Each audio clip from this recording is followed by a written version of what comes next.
자, 두 번째 날입니다.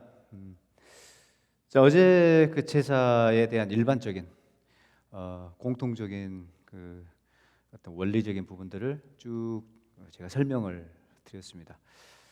자, 오늘은 이제 사실 이제 번제 본문에 들어가거든요. 근데 제일 마지막 부분을 제가 비둘기 제사를 이제 읽었는데 번제를 다 설명을 지금 이제 할 겁니다, 제가. 하나하나 조목조목 성경을 펴시고 이제 성경을 말씀 사경이니까 말씀을 하나하나 들여다보면서 같이 생각하고 또 그 뜻을 헤아리는 그런 시간을 가지면 좋겠습니다. 번제 절차를 보면 일단 1장 3절부터 이제 구체적으로 소의 번제이며 해서 번제법이 이제 시작됩니다. 5대 제사 중에 첫 번째 제사가 번제죠. 번제가 쭉 이제 1장 전부 전체에 지금 설명이 되어 있습니다.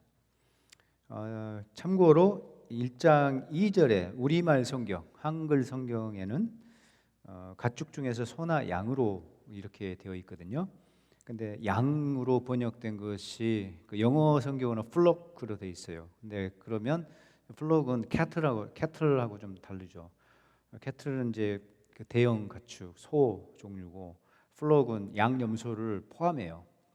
그래서 양염소를 포함하는 단어인데 한국말에는 양염소를 포함하는 단어가 없어요. 그래서 어쩔 수 없이 양으로 돼 있거든요.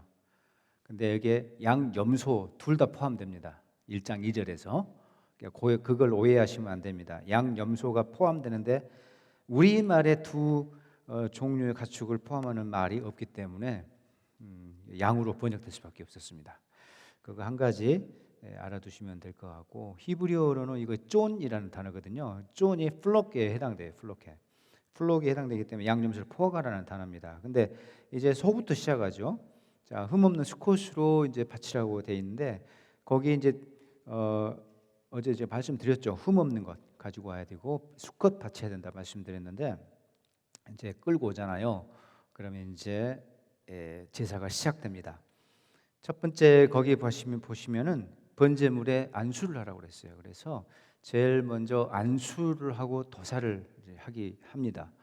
그러니까 누가 하는가? 이것은 가지고 온 사람이 하는 것이죠.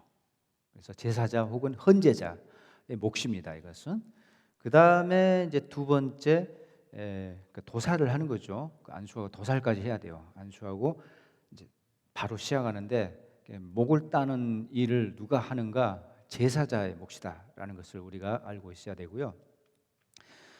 그 다음에 피가 나잖아요. 그럼 양푼에 이것을 이제 받아요. 그걸 받아가지고 제사장님에게 건네드립니다. 그러면 제사장님이 그거를 들고 가서 제단에 뚜벅뚜벅 올라가서 이제 제단 피를 뿌리게 돼 있는데 거기 보시면 5절에 안수하고 그다음에 4절에 안수하고 5절에서 숫송아지를 숫소라고 했어요. 어제 숫송아지가 아니고 숫소 이렇게 이해하시면 됩니다. 잡을 것이요 도살이죠. 그러면 이제 아론의 자손 제사장들이 피를 넘겨받아 가지고 회막 문 앞 제단 사방에 뿌리라 이렇게 돼 있어요. 제단 사방. 이 제단 사방이라니까 제단 주변에 그냥 땅바닥 이렇게 주변에 이렇게 뿌리는가 이렇게 오해하는 사람들이 있습니다. 절대 그 피를 그 땅바닥에 뿌리면 안 됩니다. 큰일 나요. 그렇게 처리하면 안 됩니다. 여기서 제단 사방이라 하면은 제단 사면 벽을 가리키는 것으로 보시면 돼요. 그래서 벽이다 이렇게 보시면 됩니다. 그래서 그 주변 벽에 이렇게 뿌리도록 되어 있습니다. 자, 그렇게 피를 처리를 하는 것이에요. 그건 제사장 몫이에요. 자, 그리고 세 번째는 이제 각뜨기를 하는데 그게 그 다음에 나오죠. 가죽을 벗기고 각을 뜰 것이요 이렇게 되어 있습니다. 그래서 이제 헌제자의 몫입니다. 이것도 그래서 가지고 온 사람이 이제 머리를 먼저 자르고 그다음에 배를 이렇게 마이크 조금 너무 센 것 같네요. 조금 줄여주면 좋겠습니다. 예, 배를 가르고 가죽을 쫙 벗겨내죠. 벗겨내고 그 다음에 이것을 이제 조각을 내요. 조각을 이제 각뜨기 작업을 하는 거죠. 그래서 이제 힘들죠. 가죽 벗기고 아마 내장을 다 긁어내요. 자, 긁어내고 그다음에 이제 각을 뜨는데 이제 정강이부터 잘라야 되겠죠. 정강이부터 잘라가지고 그 다리죠. 네 다리를 자르고 머리 자르고 그래서 이제 몸통을 이제 부위별로 자르기 시작하는 거죠. 그게 각뜨기 작업입니다. 그 누가 하느냐면은 이제 제사자가 하는 것이고 이렇게 해서 이제 몸통을 먼저 이제 각을 뜨고 부위별로 자르고 잘라서 가지런히 준비해 놓으면은 제사장님이 다시 제사장님이 그것을 들고 제단에 또 올라가서 이것을 하나하나 이렇게 지금 쌓아 올리기 시작합니다. 그 전에 장작을 이렇게 미리 이렇게 올려놨다고 봐야 되겠죠. 화력을 이제 일으켜야 되기 때문에 장작을 이렇게 쌓아놓고 그 위에 이제 하나하나 각든 몸통의 고기 부위를 올립니다. 그렇게 작업을 하는 것이고요. 그 제사장님이 그걸 하고 그 다음에 정강이와 이제 그 내장 세척을 하는 거죠. 정강이는 이제 다리를 잘라놨잖아요. 그래서 그 다음 작업이에요. 그래서 잔털도 많고 이렇게 발이기 때문에 불순물, 흙, 뭐 이런 지저분한 것이 많이 묻어 있어요. 발톱도 뽑아야 되고 칼질을 끙끙대면서 힘들게 해야 되죠. 이게 쉽지 않죠. 그래서 아주 세밀하게 깨끗하게 손질을 다 해야 됩니다. 다 하고 내장이 이제 힘들죠. 내장 세척하는 게 이제 너무 힘들겠죠. 저는 이제 해보진 않았지만은 충분히 연상이 되거든요. 그 냄새가 많이 나잖아요. 그래서 계속 이제 물을 뿌려가면서 막 빨아대고 씻어내고 막 이렇게 세척을 계속 몇 번을 반복을 좀 해야 될 겁니다. 그 일을 굉장히 굳은 일이죠. 여기 막 튀고 막 냄새도 나고 막 그런 일을 이제 다 하는 거죠. 그 제사자 헌제자의 몫이고요. 그 다음에 마지막에 이제 그 준비된 것을 또 제사장님이 들고 끙 하고 이제 들고 저벅저벅 또 올라가서 이렇게 하나하나 또 그 살코기 위에 이렇게 올리도록 되어 있습니다. 자, 이렇게 해서 이제 제사를 이렇게 바치는 것인데 불을 확 지펴가지고 거기 살코기 몸통 올라갔죠. 그 다음에 정강이 이제 올라갔죠. 그 다음에 내장이 올라갔죠. 자, 이 모든 것을 이렇게 확 이제 불을 지펴가지고 한꺼번에 태우도록 되어 있다는 것이죠. 자, 여기 보시면 도사를 누가 하느냐면 제사자가 한다게 돼 있어요. 헌제자 가지고 온 사람이 하게 돼 있어요. 그 누구 몫이냐? 이것이 제사장이 해주지 않는다는 것이죠. 많은 사람들이 오해를 하고 있는 것은 뭐냐면 안수만 딱 하고 그 다음에 제사장님한테 넘기면 칼질을 나머지 이하동무 모든 작업을 제사장님이 하는 걸로 이렇게 오해를 하고 있어요. 절대 그렇지 않습니다. 여기 보시면 제사장님하고 그가 하고 이제 he 하고 더 프리스트하고 왔다 갔다 해요. 그러니까 주어가 바뀐다는 거죠. 그래서 안수하고 도살은 그가 잡을 것이요 이렇게 돼 있어요. 5절에 그는 여호와 앞에서 그 송아지를 그 사람이 잡을 것이요. 그가 누구냐면 지금 짐승을 끌고 온 주인이에요. 자, 그런데 도살이 그 사람 몫인데 간혹 이런 사람이 있을 수가 있죠. 여성분들은 이거 도살 그까짓 것 하고 지금 쉽게 하십니까? 힘들잖아요. 닭모가지 빗드는 것도 지금 힘들어하시죠. 여성분들에게는 조금 버거운 일이 될 수가 있습니다. 그렇죠. 고대에도 마찬가지입니다. 이게 남자들 일이지 고대에도 목축을 하기 때문에 일상이에요. 이제 칼질하고 가축 잡고 하는 것은 일상의 일이다 이렇게 이제 보시면 되는데 여성들에게는 부담이 많이 되죠. 근데 제사가 여성 개인의 제사가 또 있거든요. 근데 소리가 조금 크지 않아요? 여성들의 제사가 있어요. 여성들 개인 제사가. 보통 제사는 가장인 남자가 대표해서 바치는 게 맞아요. 그런데 개인 제사가 있어요. 개인이 특별히 드려야 될 때가 있어요. 뭐 예를 들어서 출산하고 난 다음에 그 산모가 레위기 12장 보면은 그 산후 조리를 하면서 정결례를 하고 마지막에 성소에 올라와서 제물을 바치는 그 절차가 있거든요. 자기 제사예요. 그다음에 속죄제 같은 거 내가 죄를 지었잖아요. 남편이 죄를 지은 게 아니라 그럼 내 죄를 해결하려면 내 속죄제 내 제사를 가지고 올라가는 거죠. 그러니까 여성들 개인의 제사가 또 있어요. 그러면 이런 때는 여성들한테 힘들죠. 자, 이럴 때는 남편이 돕든지 오빠가 돕든지 아무튼 제3자가 가족이 와서 돕든지 누군가가 와서 도와준다고 봐야 되겠죠. 남성들도 마찬가지입니다. 심약한 사람이 있어요. 뭐 이렇게 뭐 겁이 많은 사람이 있잖아요. 그런 사람들은 이 고대에도 칼질하기가 좀 부담스러운 사람들이 있어요. 그래서 심약한 사람들은 또 친구가 돕든지 다른 사람이 와서 도와준다, 이렇게 보시면 됩니다. 그래서 또 한 가지는 장애를 가지고 간 사람이 있어요. 뭐 팔이 없다든지 뭐 이런 사람들은 도살하기가 힘들어요. 그런 경우에는 도우미가 필요하죠. 와서 도와줬겠죠. 가족이나 그 친구나 이웃들이 와서 도와줬을 것이다, 이렇게 생각해 볼 수가 있습니다. 그럼에도 불구하고 도살, 이 몫은 그 사람 몫이라는 거죠. 그리고 각뜨기도 그 사람 몫이라는 거죠. 여성의 책임이라는 거죠. 헌제자의 책임이에요. 심약한 사람의 책임인데 도와줄 망정 그 책무는 그 사람 몫이라는 거죠. 우리가 이것을 잘 알고 있어야 되겠습니다. 뭐 정강이 세척, 내장 세척 힘들잖아요. 자, 이 모든 것을 하나님 앞에 다 바치도록 되어 있어요. 자, 그러니까 번제에서는 버릴 것이 없었다, 말씀을 어제도 말씀을 드렸어요. 모든 것을 다 하나님 앞에 전체를 다 태운다라고 했는데, 심지어 살코기뿐만 아니라 우리가 쓰는 말로 족발, 족발이잖아요. 그것도 다 손질해가지고 정성스럽게 준비해서 올리고, 내장, 한국에서는 그걸 곱창이라고 합니다. 곱창 별로 안 좋아하세요? 미국 교포사에는 곱창 그 음식 문화가 뭐 얼마나 발달했는지 모르겠지만은 한국에서는 굉장히 좋아하죠, 한국 사람들이. 하나님도 족발도 좋아하시고 곱창도 좋아하신다는 거죠. 그래서 이걸 전부 다 준비해가지고 정성스럽게 준비해서 별미로 드시라고 살코기 위에 또 올린다는 거죠. 그런 개념이 있어요. 자, 이 일을 누가 다 하냐면은 바로 헌제자가 이제 다 한다는 것입니다. 자, 그런데 글씨를 보면은 빨간 글씨, 파란 글씨 사이좋게 순서가 왔다 갔다 교대하는 것을 볼 수가 있습니다.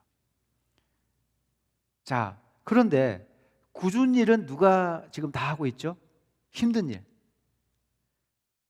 제사자의 몫이죠. 그렇죠.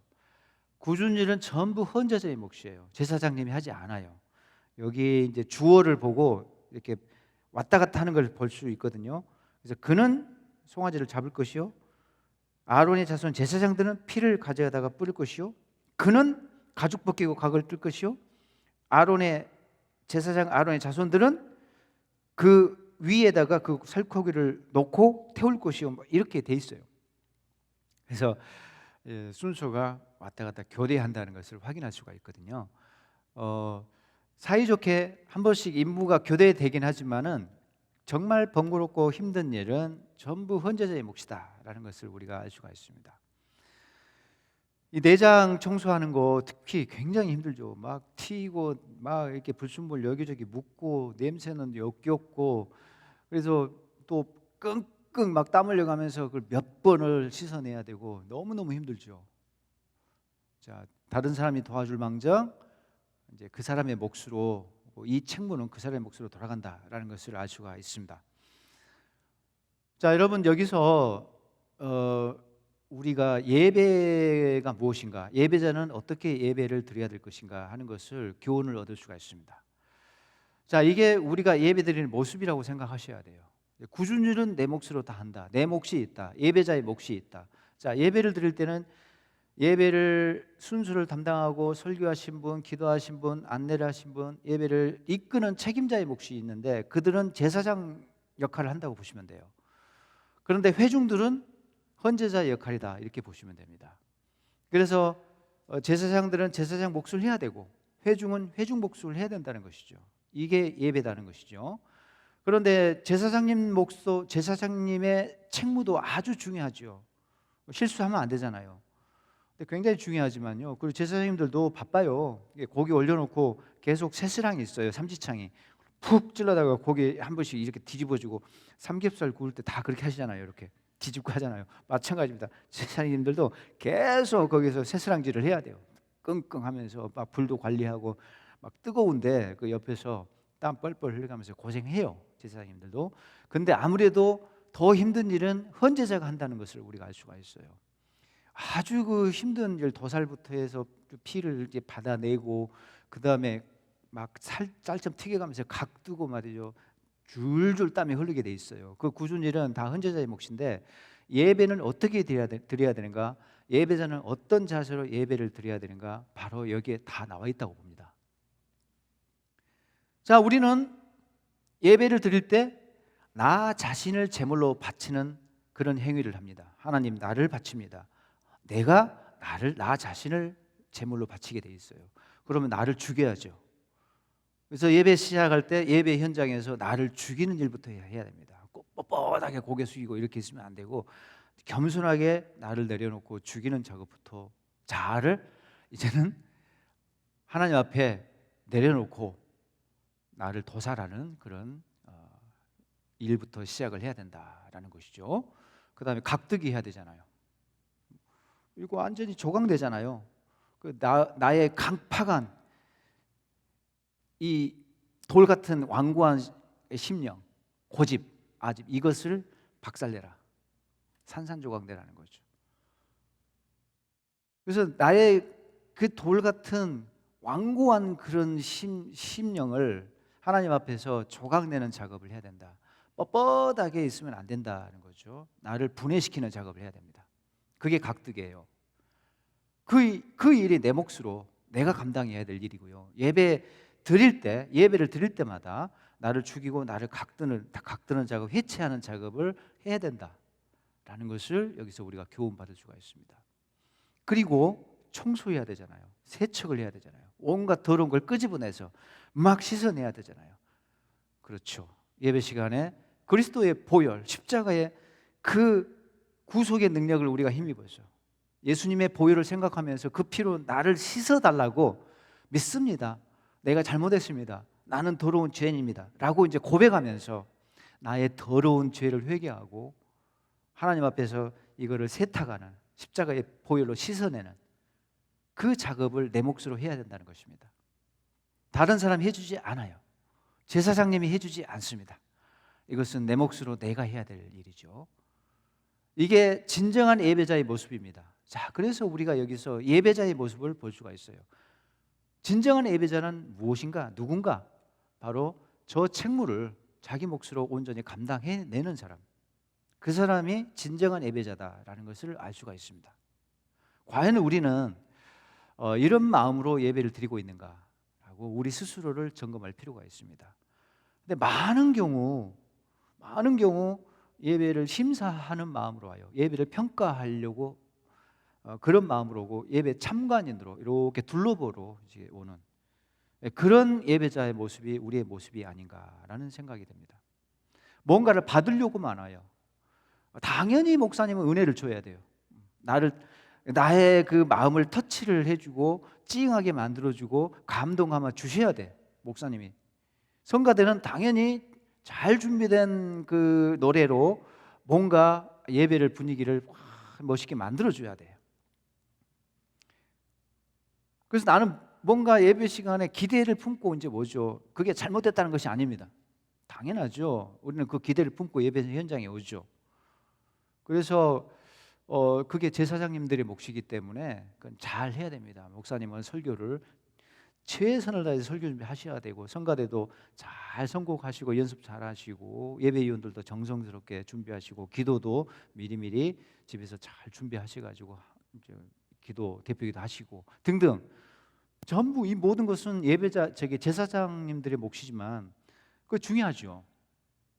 그래서 예배가 잘 되느냐 잘못되지 않느냐 성패가 그분들한테 달려 있을 수가 있어요. 그러나 하나님께서 요구하시는 것은 뭐냐면, 각 한 사람 한 사람 예배자, 너는 어떻게 하고 있는데, 그걸 물으시거든요.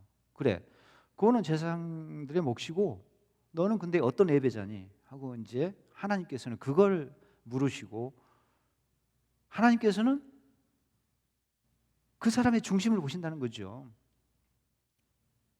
그리고 그가 진정한 예배자인지 아닌지를, 그걸 하나님께서는 지금 주목해 보시고, 그게 하나님의 관심사라는 것입니다.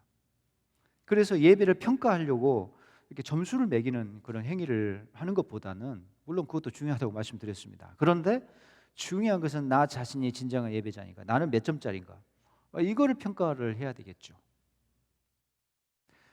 오늘 예배는 몇 점, 성가대는 오늘 뭐 90점 뭐 이런 식으로 우리는 무의식적으로 예배를 평가하는 예배 참관인으로, 평가자로 이 자리에 많이 와요. 그러나 하나님께서는 우리에게 요구하시는 것이, 너는 어떻게 예배를 드리고 있니? 너는 어떤 예배자니? 라고 물으신다는 것입니다. 이걸, 너의 몫을 지금 다 하고 있느냐? 하나님이 이걸 보기를 원하셔요. 그래서 목사님이 설교를 좀 죽쓰셔도 그럴 일은 없지만 설교를 좀 죽순다 손 치더라도, 설교에서 재미를 못 본다 손 치더라도, 내가 하나님 앞에 진실하게 내 몫을 다 하고 예배 자리에서 진정한 예배자로 하나님 앞에 나의 모든 것을 다 바치면, 하나님은 그 사람을 기쁘게 여기시고 그 사람의 예배를 받으시고, 적어도 그 사람의 예배는 성공한 예배가 되고요, 그 사람에게 하나님께서 특별한 은혜를 주신 줄로 믿습니다. 그래서 우리는 진정한 예배자가 되자, 각자가. 그 다음에 이제 예배 분위기를 어떻게 만들어가는가 하는 것은 그분들한테 이제 맡기자는 것이죠. 그래서 우리는 여기서 예배를 배워야 되겠다. 나는 어떤 예배자인가. 그래서 불행히도 한국에서, 뭐 여기도 좀 비슷할 수 있겠지만은, 예배 쇼핑을 다니죠. 설교 쇼핑을 다니고, 어디 교회가 설교가 좋다더라 막 우르르 그쪽으로 가고, 대형 교회로 막 이동하고 말이죠. 예배 거기가 짱이라더라, 뭐 예배 수준이 다르대, 그러면서 막 예배를 찾아다니고 평가하고, 이렇게 여기저기 예배 쇼핑을 다니는 모습을 볼 수가 있어요. 불행하게도 무조건 그게 나쁘다는 것이 아니고 잘못됐다는 것은 아닙니다, 물론. 그런데 한 번의 예배를 드리더라도 예배 현장에서 과연 나는 어떤 예배자인가, 그것부터 우리가 점검할 필요가 있겠다라는 것이죠. 그래서 나를 돌아보는 그런 그 예배의 교훈, 이것을 지금 번제 절차를 통해서 우리가 교훈을 받을 수가 있다고 생각을 합니다.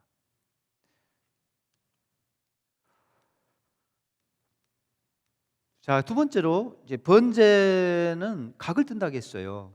그러니까 우리가 생각할 때 번제는 통째로 다 바치니까 통 바베큐 아닌가? 라고 생각을 할 수가 있는데, 방금 우리가 살펴봤지만은 그렇게는 바치지 않는다. 이게 잘못된 그림이라는 거죠. 통 바베큐로 올라가지 않아요. 도살을 하고 피를 이렇게 양푼에 받아요.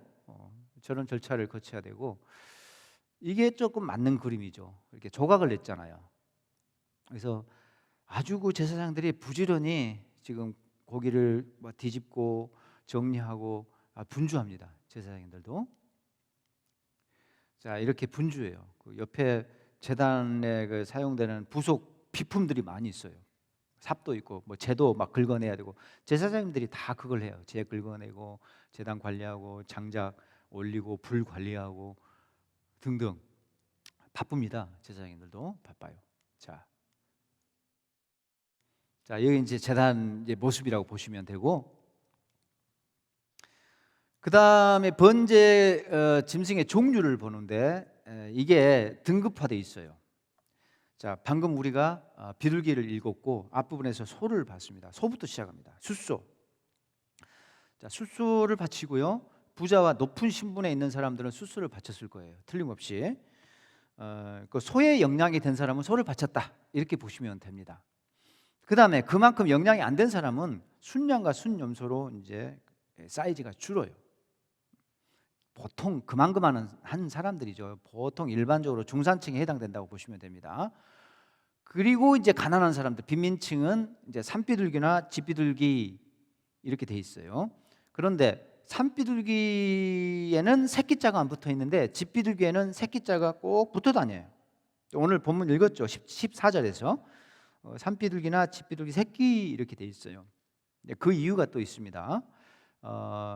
어떤 사람들은 별 의미를 부여하지 않는 사람도 없잖아 있는데, 이게 분명히 차이가 있어요. 랍비들의 이게 견해가 이게 정확하게 지금 바르게 이것을 설명해 주고 있어요. 랍비들의 견해가 맞아요. 그래서 산비둘기는 다 큰 것도 맛있고 나이 든 것도 맛있고 다 골고루 맛있대요. 근데 집비둘기는 다 커버리면은 고기가 질겨서 식용으로 적절하지 않다고 그럽니다. 그래서 어릴 때 좀 덜 컸을 때 잡아먹는데요. 이게 유대 전통이라고 그래요. 그래서 집비둘기는 새끼 이렇게 붙어 있단 말이죠. 그게 어린 것, 덜 큰 것을 말합니다. 그게 식용에 적절하고, 그렇기 때문에 식용에 적절한 것이 제단에 올라가야 되기 때문에 당연히 집비둘기 새끼 이렇게 지금 되어 있다는 것이죠. 이게요 구약 전체에 일관되어 있어요. 항상 산비둘기 그다음에 집비둘기 새끼, 꼭 집비둘기 새끼자가 붙어 있어요. 일관되어 있고요. 신약에 와서도 누가복음에 보면은 예수님의 부모, 육신의 부모님들이 이제 예수님 이제 태어난 다음에 마리아가 정결례를 하러 성소에 올라가거든요. 그때도 산후 정결례법에 따르면 레위기 12장에 나와요. 산후 정결례법에 따르면 이제 정결 기간을 다 끝내고 난 다음에 아들을 낳으면은 이제 토탈 40일간을 집에서 쉬어야 돼요. 40일 동안 7일간 격리를 하고 7일 후에 방에서 나와서 33일 동안 이제 좀 제한적인 활동을 합니다. 근데 성소에는 못 올라가요. 아직 부정한 기운이 남아 있기 때문에 방에서는 나왔지만은 그래서 대화도 하고 손도 잡고 같이 살긴 하지만 이게 더 이상 부정결이 전염되지는 않지만은 그래도 아직은 부정의 찌꺼기가 남아 있기 때문에 33일 동안 자연 정화 기간을 이제 보내야 됩니다. 그래서 33일간의 자연 정화 기간을 주셔요. 그러면 그 기간이 끝나면 그때 마지막에 됐다 하고 이제 목욕하고 옷을 빨고 난 다음에 양 한 마리하고 1년생 양이에요. 양 한 마리하고 비둘기를 준비해서 성소에 올라가야 돼요. 그래서 비둘기는 양은 번제 감사의 번제를 바치고, 비둘기는 내가 부정해졌잖아요. 얘를 낳고 난 다음에 피를 많이 흘렸기 때문에, 피가 많이 난 것 때문에 부정하다 해요. 그래서 생명의 기운을 잃었기 때문에, 생명의 액체가 너무 많이 빠져나갔기 때문에 죽음에 좀 가까워져 가요. 그래서 뭐가 깨끗하고 뭐가 부정하고, 뭐가 정하고 뭐가 부정하고, 뭐가 깨끗하고 뭐가 더럽고 하는 그 기준이 생명에 가깝고 생명에 속하면 정상적인 상태로 정결하다 이렇게 말했고, 생명의 기운을, 생명의 액체를 막 잃어버리잖아요. 그리고 죽음의 증상이 막 몸에 나타나고, 그러면 죽음에 가깝고 죽음에 속해 있어요. 그러면 이제 부정하다 딱지를 딱 붙여요. 그게 레위기 11부터 15장의 법이 그렇게 돼 있거든요. 그 기준이 뭐냐? 생명에 속해 있느냐, 가깝냐, 죽음에 속해 있느냐, 죽음에 가깝냐, 이게 기준이에요. 근데 액체 같은 게, 생명의 액체가 피 같은 거 이런 게 빠져나가면은 생명이 소실되거든요. 그래서 산모가 애를 낳는 것은 축복이죠. 정상적인 활동이고, 그리고 생육하고 번성하라는 하나님의 그 문화 명령과 그 번식의 어떤 축복을 따라서 아주 지극히 하나님의 그 창조 명령을 수행하신 거예요. 그러니까는 그는 복된 일이거든요. 그런데도 불구하고 부정하다고 딱지를 붙인 이유는 피를 많이 흘렸기 때문에 그렇습니다. 그래서 이제 그런 경우는 속죄제를 바쳐야 돼요. 부정하다고 이렇게 부정한 상태가 되면은 마지막에 자연 정화 기간을 거치고 마지막 단계에서 이것을 속죄제를 바쳐서 성소에 하나님 앞에 바치면 해결되는 것이 속죄제 제사 중에 목적 중에 하나거든요. 속죄제 제가 내일쯤 말씀을 드릴 건데, 그게 속죄제 기능 중에 하나예요. 그래서 마리아하고 요셉이 산후 정결례를 기간을, 자연 정화 기간을 총 40일을 이제 맞췄죠. 7일 33일에서. 그래서 양하고 비둘기 한 마리를 가지고 올라가야 되는데, 누가복음 보면은 비둘기 2마리를 가지고 올라가요. 근데 레위기 12장에 보면은 형편이 어려운 사람은 양 안 가져오고 된다. 양이 너무 부담되면은 가난한 사람들을 위해서 이렇게 하나님께서 낮춰 주셔요. 비둘기를 가지고 와라. 비둘기 2마리예요. 그러니까. 그래서 순양을 1년생 그 양을 대신해서 비둘기로 낮춰 주셔요. 그래서 번제도 비둘기, 속죄제도 비둘기. 그래서 비둘기 2마리입니다. 그래서 거기 장면을 보시면 예수님의 가정이 그 요셉이 비둘기 2마리를 가지고 올라가요. 그게 뭘 의미하는 거죠? 예수님은 아주 가난한 가정에서 태어나셨다는 거죠. 흙수저 가정에서 태어나셨다라는 것을 이야기해주고 있습니다. 그래서 그 장면을 우리가 볼 수가 있는데 거기서도 똑같이 마찬가지로 산비둘기나 집비둘기 새끼를 바치는 규례가 있다라고 신약에서 유일하게 한 번 나와요. 거기도 신약에서도 집비둘기에 새끼자가 붙어 있단 말이죠. 그러니까 이 산비둘기는 다 큰 것도 괜찮고 고기가 부드럽고 맛있다는 것이고 집비둘기는 좀 어릴 때 먹어야 이제 식용에 적절했다라는 것입니다. 그래서 항상 새끼자가 집비둘기에 이제 붙어 다니는데 빈민층은 가난한 사람들은 번제를 산비둘기나 집비둘기를 바쳤다는 것을 우리가 여기서 알 수가 있습니다. 하나님께서 파격적으로 낮춰 주셨어요. 너무나 형편이 어렵기 때문에. 자, 이게 소예요.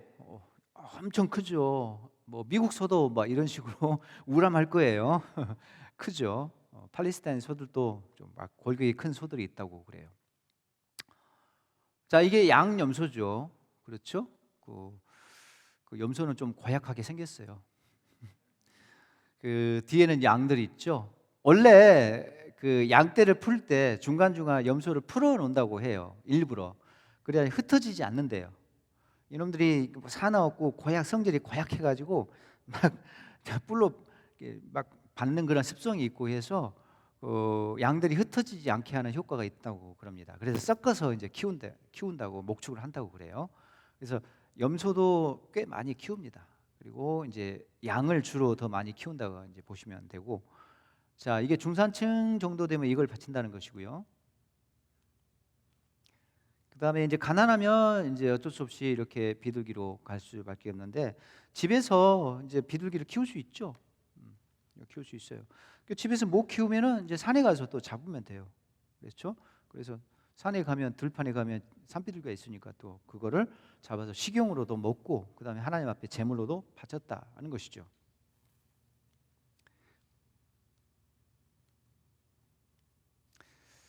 자, 근데 비교를 해보세요. 사이즈를 이렇게 소잖아요. 아주 우람한 소인데 거기에 양 한 마리를 딱 던져놓으면 좀 큰 편이에요. 저게 양이 훨씬 더 실질적으로는 더 작아요. 그래서 너무 큰 차이가 나죠. 그리고 이제 비둘기하고 또 비교하면은 양하고 비둘기를 비교해도 너무 큰 차이가 나죠. 사실은 똑같이 취급을 하면 안 돼요. 사람이라면은 그 똑같이 동급 처리하면은요 막 짜증 나고 말도 안 된다고 막 부당하다고 뭐 이건 의롭지 않다 이렇게 불만을 막 쏟아낼 수가 있죠. 사람이라면 그럴 수 있죠. 그런데 하나님은 저걸 똑같이 취급을 하셔요. 그래서 소하고 비둘기를 비교해 보세요. 새잖아요. 주먹만 해요. 손바닥만 하죠. 그러니까 저거 던져놓으면요 풀밭에 어디 있는지도 몰라요. 소 밑에 비둘기가 있는지 자체를 알 수가 없어요. 소만 눈에 띄죠. 조그만 비둘기 그 밑에서 이렇게 걸어 다녀도 있는지 없는지 눈에 띄지 않습니다. 근데 그 정도로 차이가 많이 나요.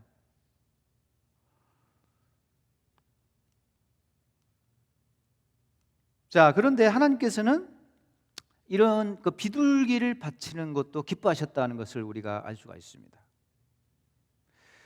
자, 거기 보시면 14절 보세요. 14절. 자, 그 앞에 소 바치는 방법하고 10절에 양 염소 바치는 방법은 똑같습니다. 반복돼요. 소 바치는 것과 똑같은 방식으로 이제 아까 제가 말씀드렸죠. 그 똑같은 절차를 밟아요. 한 가지 차이점이 있다면 뭐냐면 10절에서 이제 가축대 양이나 염소를 바치는데 역시 수컷 바쳐요. 그런데 11절을 보시면은 제단 북편으로 장소가 지정돼 있어요.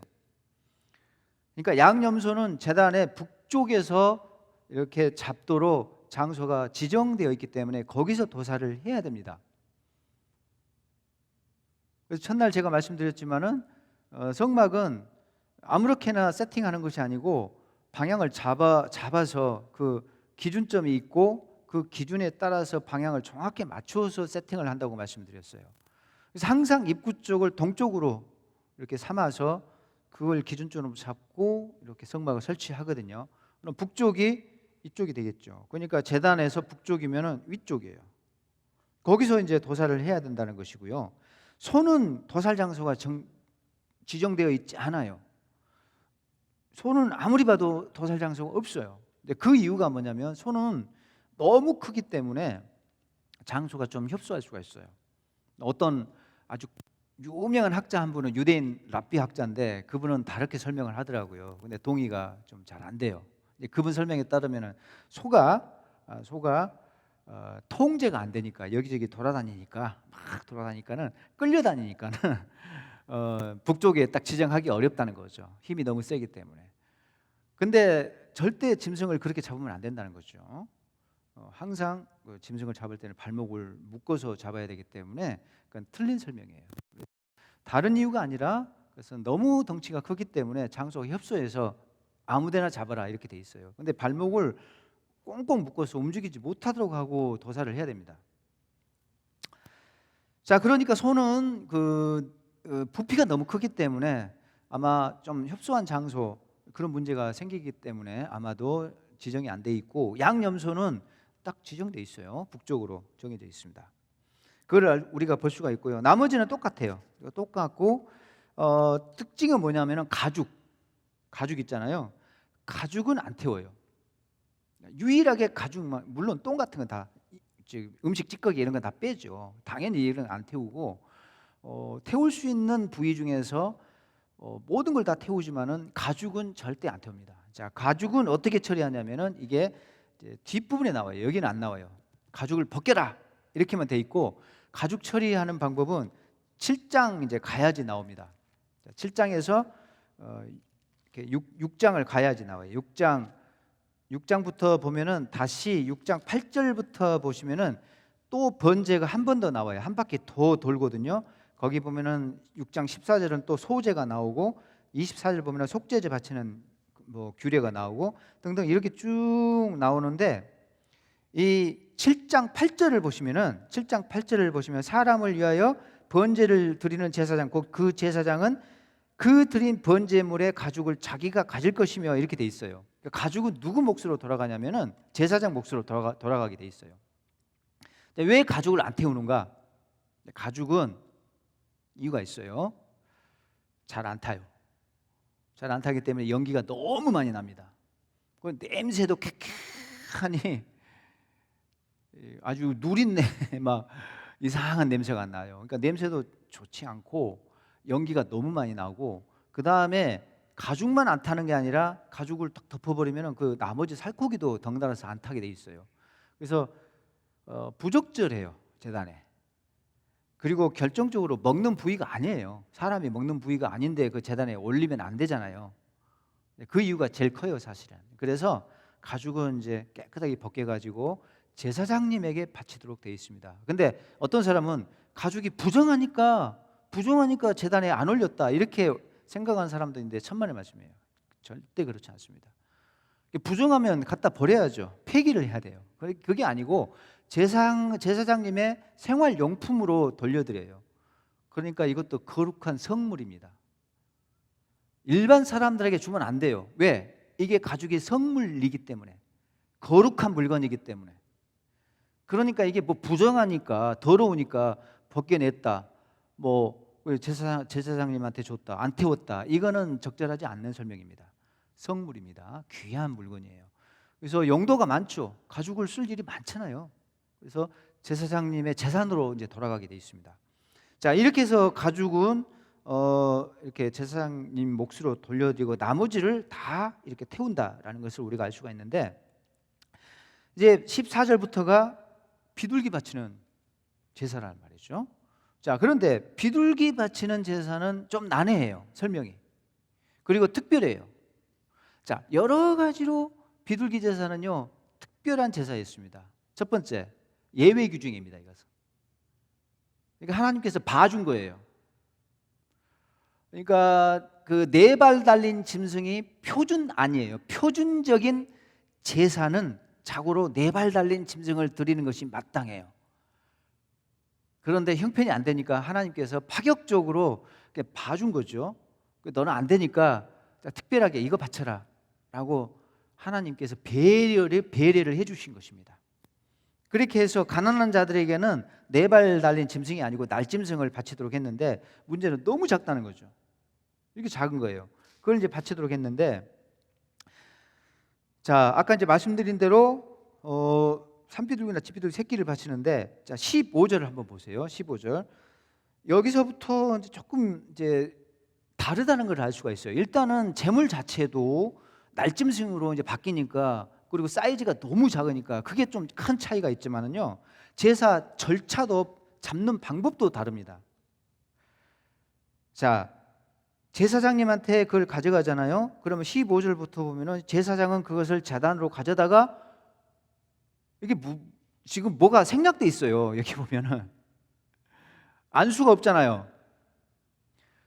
아까 소, 양, 염소는 안수를 해요. 가지고 오면은 딱 먼저 안수 먼저 지금 한다는 거죠. 근데 여기는 안수 절차가 없어요. 지금 왜 안수가 없는가? 당연하죠. 그 짐승을, 지금 새를 두 손으로 감싸고 왔단 말이죠. 두 손으로 감싸고 왔기 때문에 이 자체가 지금 안수 행위예요.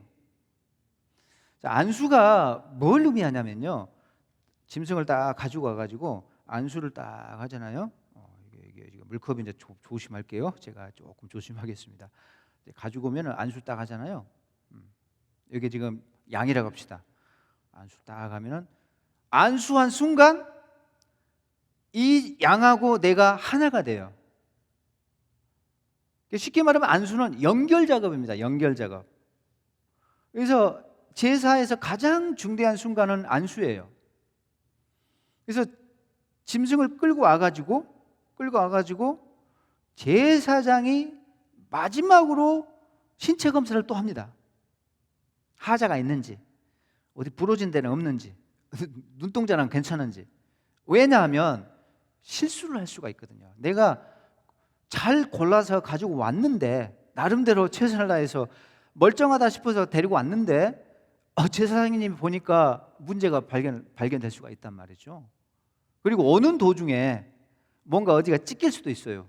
주인도 모르는 사이에 짐승에게 문제가 생길 수가 있어요. 그래서 제사장이 제일 마지막 신체 검사를 쫙 다 해요. 성경에는 안 나와 있습니다. 근데 그건 너무나 당연한 거죠. 그리고 이것이 어디에 암시되어 있냐면은 레위기 22장 한번 보세요. 22장.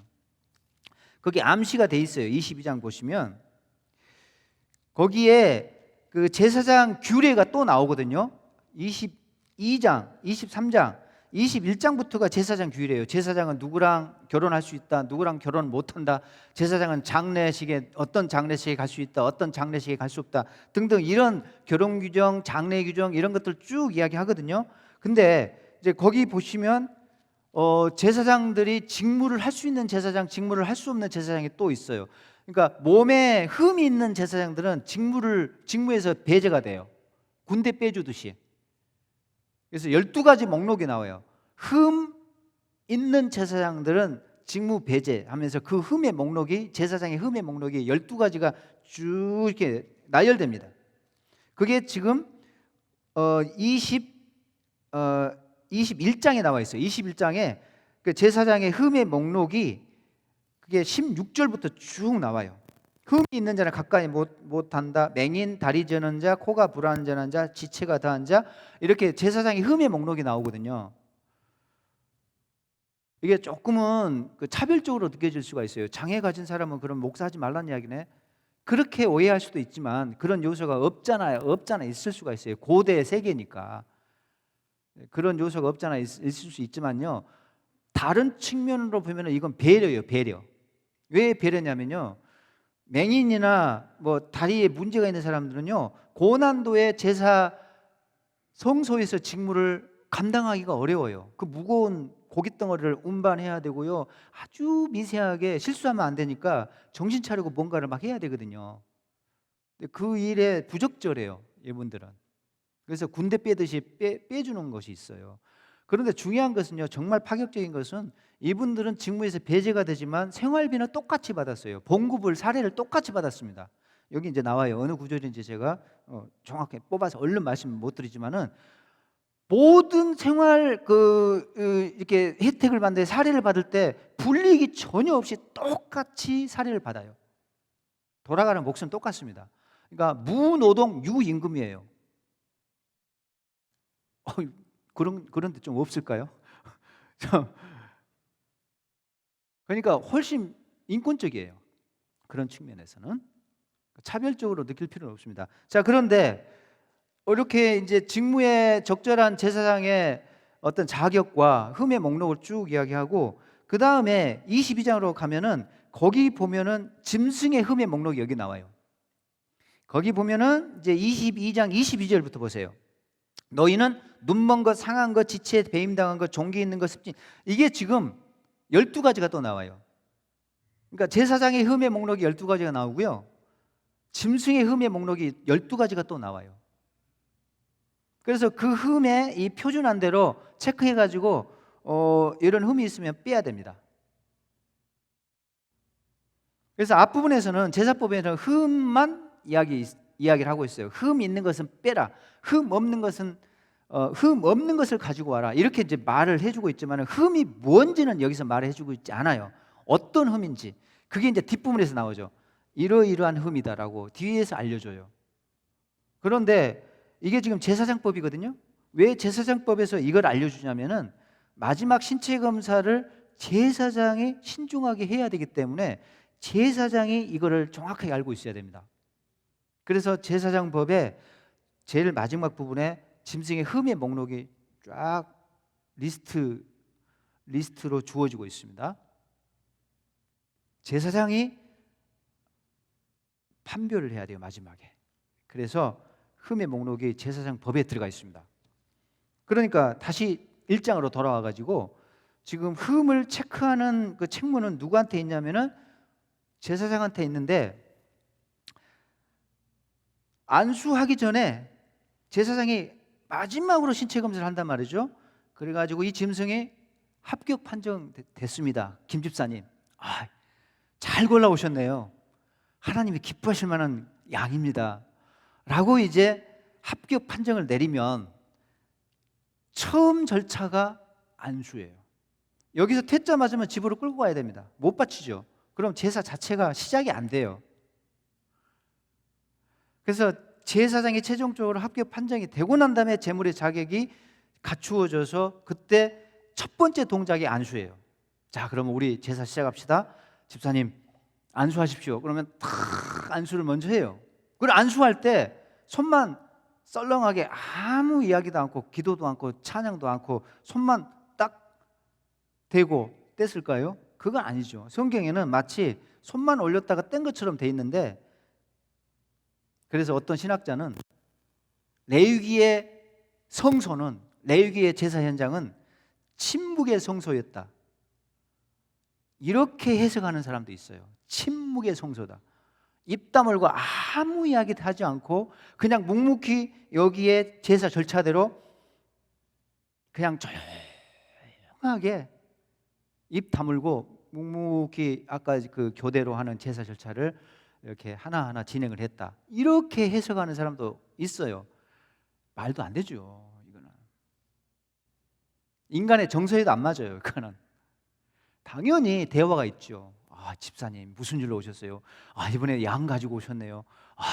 그래요, 지금 감사한 일이 있었어요. 그럼 거기서 간증도 하고 덕담도 하고 말이죠. 신체 검사 해가지고 좋은 양 골라가지고 잘 오셨습니다. 그럼 이제 기도할 때, 헌제자가 기도할 때 그냥 손만 썰렁하게 대고 딱 뗐을까요? 그건 아니란 말이죠. 제일 중요한 순간이잖아요. 하나님 왜 이걸 가지고 왔는지 그때 신앙 고백을 하고 이거를 하나님께서 받아주시기를 기도하고, 그때 이 짐승과 내가 하나가 되는 그런 동작으로 안수를 하면서 그런 고백들이 다 들어가요. 속죄제를 바친다면 죄 고백이 들어갈 수가 있어요. 그리고 번제는 감사로 바쳤으면 하나님 앞에 이런 감사의 기도를 올리죠. 그렇게 해서 안수를 한단 말이에요. 그러면 그 안수한 순간 짐승과 내가 딱 하나가 돼요. 연결된단 말이죠. 그래서 저는 제사에서 가장 중요한 순간은 안수라고 생각을 해요. 그 안수와 더불어서 그 양은요, 이제는 거룩한 양이 됩니다.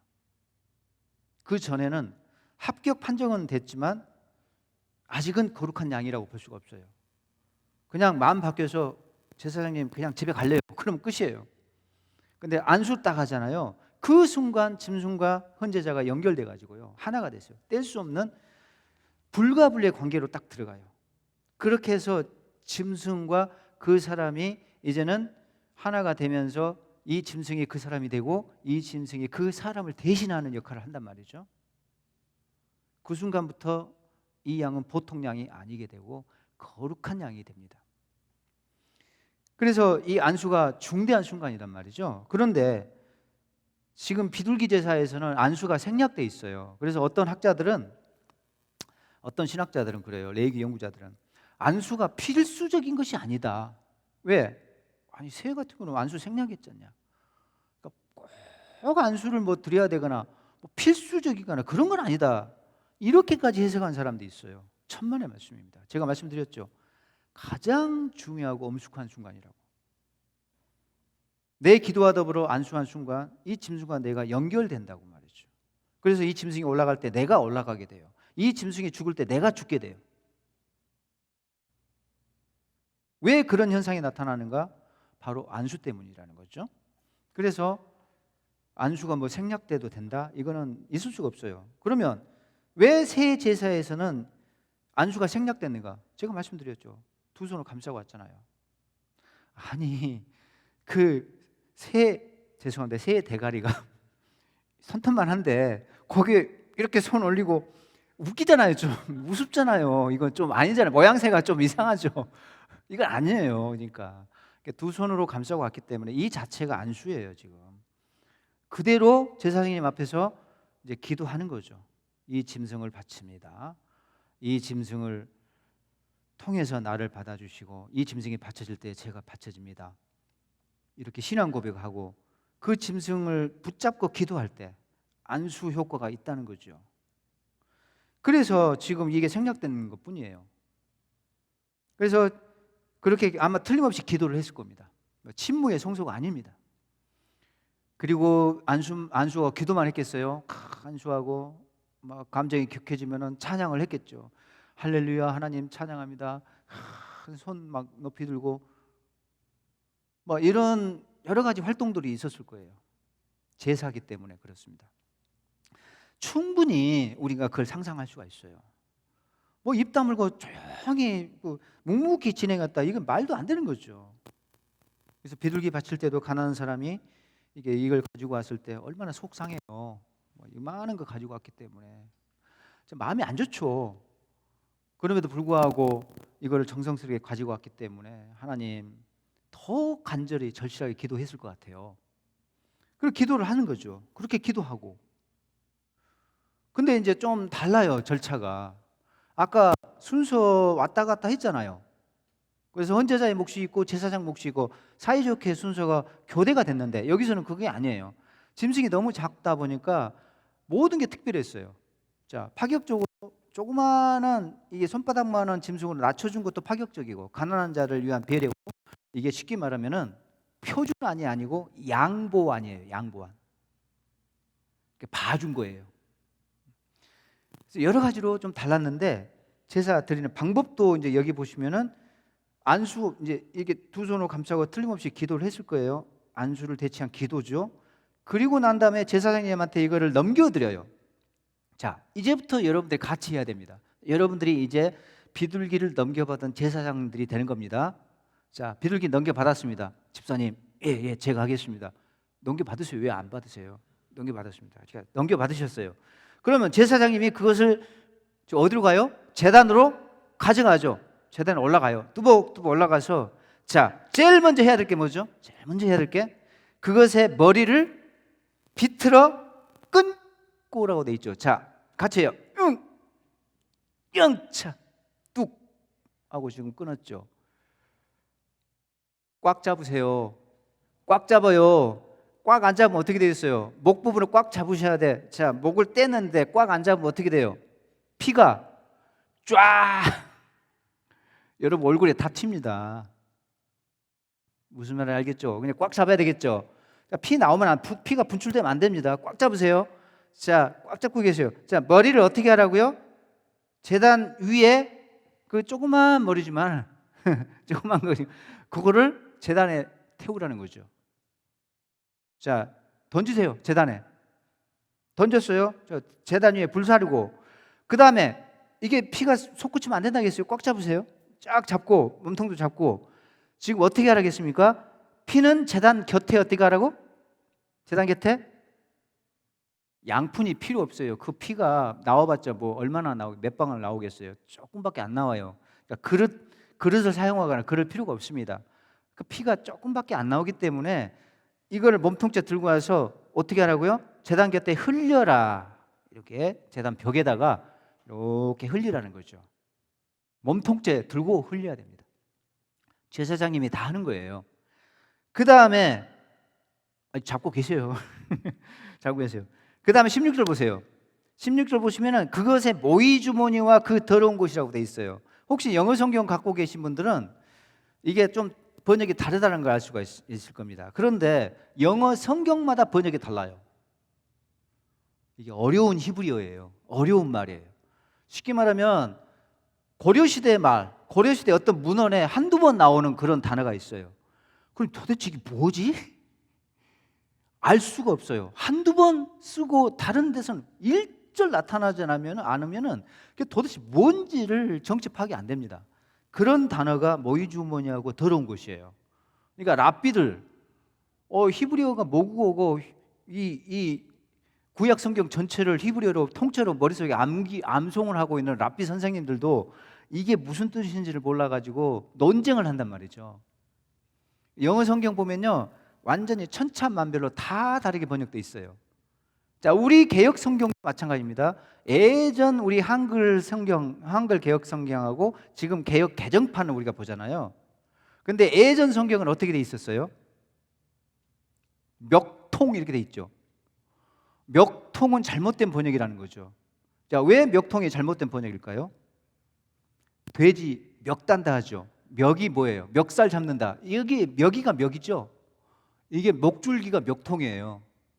근데 지금 이 멱통 부분을 어떻게 했어요? 지금 이미 어떻게 했어요? 잡아 떼서 태워버렸어요. 그러니까 멱통은 아니라는 거죠. 이해하셨죠? 여기가 멱이거든요. 그러니까 멱통일 수는 없어요.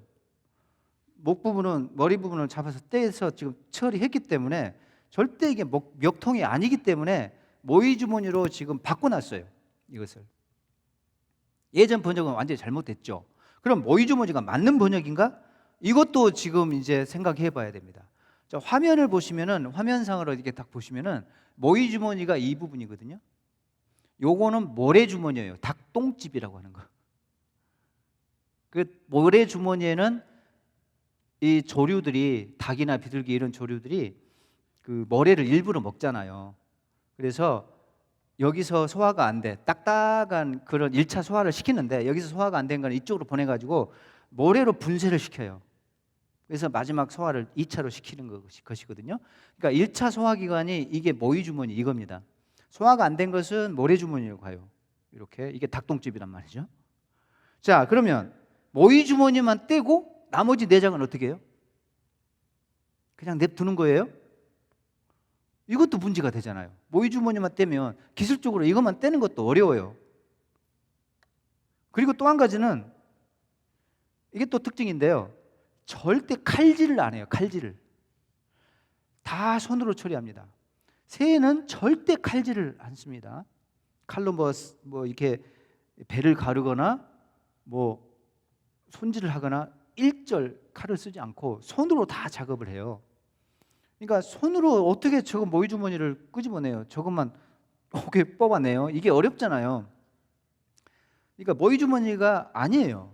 결국 영어 성경도 혼동이 돼가지고 여러 가지로 막 번역을 해놨단 말이죠. 그런데 이제 제가 정답을 이제 답만 말씀드릴게요. 그게 아니고 자 작업합시다. 자, 몸통 잡고 계세요. 오른손으로 모의 주머니가 뭐냐면요, 항문 부위입니다. 항문 부위. 자, 항문 부위를 잡으세요. 조금 이게 좀 지저분하고 좀 꺼림직하지만 항문 부위를 잡으세요. 이렇게 잡고 요 부위예요, 요 부위. 여기를 잡아 뗀답니다. 여기를 딱 잡아 뗀대요. 잡아 떼고 난 다음에 기술적으로 그거 가능하대요. 그 라피드 글을 읽어보면은 잡아 떼고 난 다음에 거기에 손가락을 집어넣는답니다. 안쪽으로 딱 집어넣는대요. 같이 하자니까요. 자, 손가락 넣으세요. 싹 훑어내세요. 내장을 싹 긁어내는 거예요. 쫙 긁어내는 거예요, 내장을. 그러니까 모의 주머니는 항문 부위다. 항문 부위를 떼고 안쪽에 내장들을 싹 긁어낸다. 이게 이제 맞다는 거죠. 그러면 그 다음에 그 더러운 곳이라고 돼 있어. 더러운 곳은 더러운 것이라고 돼 있는데 그 더러운 것은 뭐냐? 꽁지깃털이라는 거죠. 꽁지깃털. 요거. 자, 항문 부위, 모의 주머니, 항문 부위고 더러운 것이라고 돼 있는 것은 이 꽁지깃털이라고 하는 것인데 왜 그러냐면은 꽁지깃털에 오줌, 똥, 막 냄새, 막 이런 게 막 너무 지저분하다는 거죠. 그래서 다른 그 날개 그 깃털은 뽑진 않아요. 전혀 깃털 뽑지 않는데 그 꽁지 깃털은 이렇게 뽑아서 제거를 해서 버리라는 거죠. 자, 다시 합니다. 항문 부위 잡아떼고, 자, 내장 훑어내세요. 쫙 훑어내고, 그 다음에 꽁지 깃털 빼세요. 그 다음에 그걸 어떻게 하라고요? 동쪽 재 버리는 곳에 버려라. 바로 동쪽이 입구 쪽이거든요. 여기에요, 지금 입구 쪽. 여기에 지금 재를 쌓아놓는 곳이 있어요. 재단에 이제 막 그 짐승이 타고 남은 재들이 막 잔뜩 생겨요. 그러면 제사장님들이 막 삽으로 막 긁어가지고 여기다 재를 잔뜩 쌓아놔요. 근데 오물 같은 거, 아까 내장 청소, 그 다음에 뭐 족발 다질 때 뭐 잔털 이런 거 있죠. 뭐 음식 찌꺼기 이런 거 전부 여기다가 지금 임시로 버려요. 재단 동쪽이 재단 바로 옆에 있어요. 거기다가 이렇게 버리라고 하는 거죠. 자, 거기다 버려요. 그리고 이제 이거 어느 정도 수북이 쌓이잖아요. 그럼 제사장님이 평상복으로 갈아입고 또 세마포 복장이 있어요. 외출복. 또 밖에 나갈 때 이게 제사장 복 입고 나가면 안 되거든요. 성소에서만 입어야 돼요. 나갈 때는 세마포 옷으로 갈아입고 가야 돼요. 그래서 그걸 가지고 그 재 처리하는 곳이 있는데 거기다가 이제 반출하는 거죠. 정기적으로 이렇게 수북이 쌓일 때마다. 자, 이렇게 지금 하는 것이고 칼질 안 한다겠어요? 칼질 안 하고 마지막에 남아 있어요. 17절 보세요. 또 그 날개 자리에서 그 몸을 찢대라고 했어요. 그러면 자, 마지막입니다. 자, 깃털 안 뽑아요. 칼질도 안 해요. 그럼 다 됐어요. 자, 머리 뗐죠. 그 다음에 내장 청소 다 했죠. 그 다음 꽁지 깃털 지금 없앴죠. 자, 마지막. 자, 날개 쭉쭉 잡으세요. 그 날개를 찌질하겠죠. 그 몸을 찌질하겠어요. 그러면 쫙 펼쳐서 잡아당기세요. 자, 시작. 뚝 하고 소리 나면은 곤란합니다. 찢대 아주 찢지 말고 끊어지면 안 돼요. 힘 조절을 잘 하셔야 돼요. 끊어져 버리면 안 됩니다. 이게. 그래서 안 부러지도록, 끊어지지 않도록 적당하게 힘 줘가지고 쫙 벌리라는 거죠. 그래서 날개 쭉지를 잡고 쫙 한번 벌려준다. 거의 찢는다는 거죠. 그게. 자, 이렇게 해서 이제 하나님 앞에 이것을 이제 제단에 올려요. 그리고 태우는 건데, 자, 날개 쭉지를 왜 찌질하게 했을까요? 또 한번 생각해 보셔야 돼요. 왜 날개 쭉지를 굳이 찌질하게 했을까? 두 가지 이유가 있을 수가 있습니다. 첫 번째는 날개가 접혀 있으면 잘 안 타요. 공기 공급이 잘 안 되잖아요. 그래서 원활하게 잘 타지 않습니다. 이렇게 접혀 있으면 아무래도 잘 안 타는 그런 실용적인 이유가 있습니다.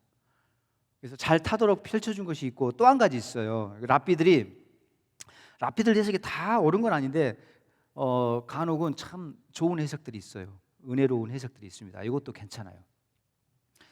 자, 이게 너무 작잖아요. 너무 작은 짐승을 가지고 와서 내 형편이 이것밖에 안 되니까 하나님 앞에 이것밖에 지금 못 드립니다. 그렇게 가지고 왔는데 마음이 지금 아프잖아요. 속상하고 하나님 앞에 죄송한 마음도 있고, 그렇죠. 그런 여러 가지 지금 감정이 교차해요. 다른 사람과 비교도 되고 뭐 등등. 그렇죠. 사람이니까 어쩔 수가 없어요. 근데 이것을 펼치잖아요. 그러면 한 서너 배는 커 보입니다. 쫙 이렇게 커 보여요. 그리고 랍비들은 상심한 그 헌지자의 마음을 달래기 위해서, 위로하기 위해서 이거를 찌질하겠다.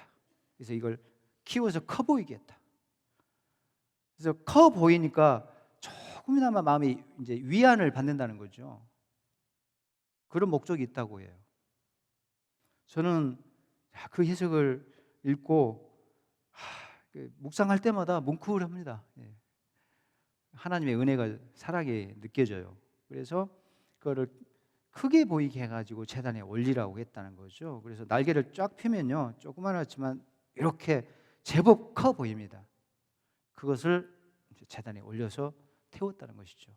그래서 날개 축지를 찌질하는 데에는 실용적인 잘 타도록 하는 그런 이유가 있지만은 가난한 자의 상심한 마음, 그 마음을 달래주고자 하는 하나님의 배려가 분명히 있다라고 생각을 합니다. 자, 이렇게 해서 지금 비둘기제사를 마쳤습니다. 자, 이제 마쳤어요. 괜찮아요. 일단 마쳤습니다. 네.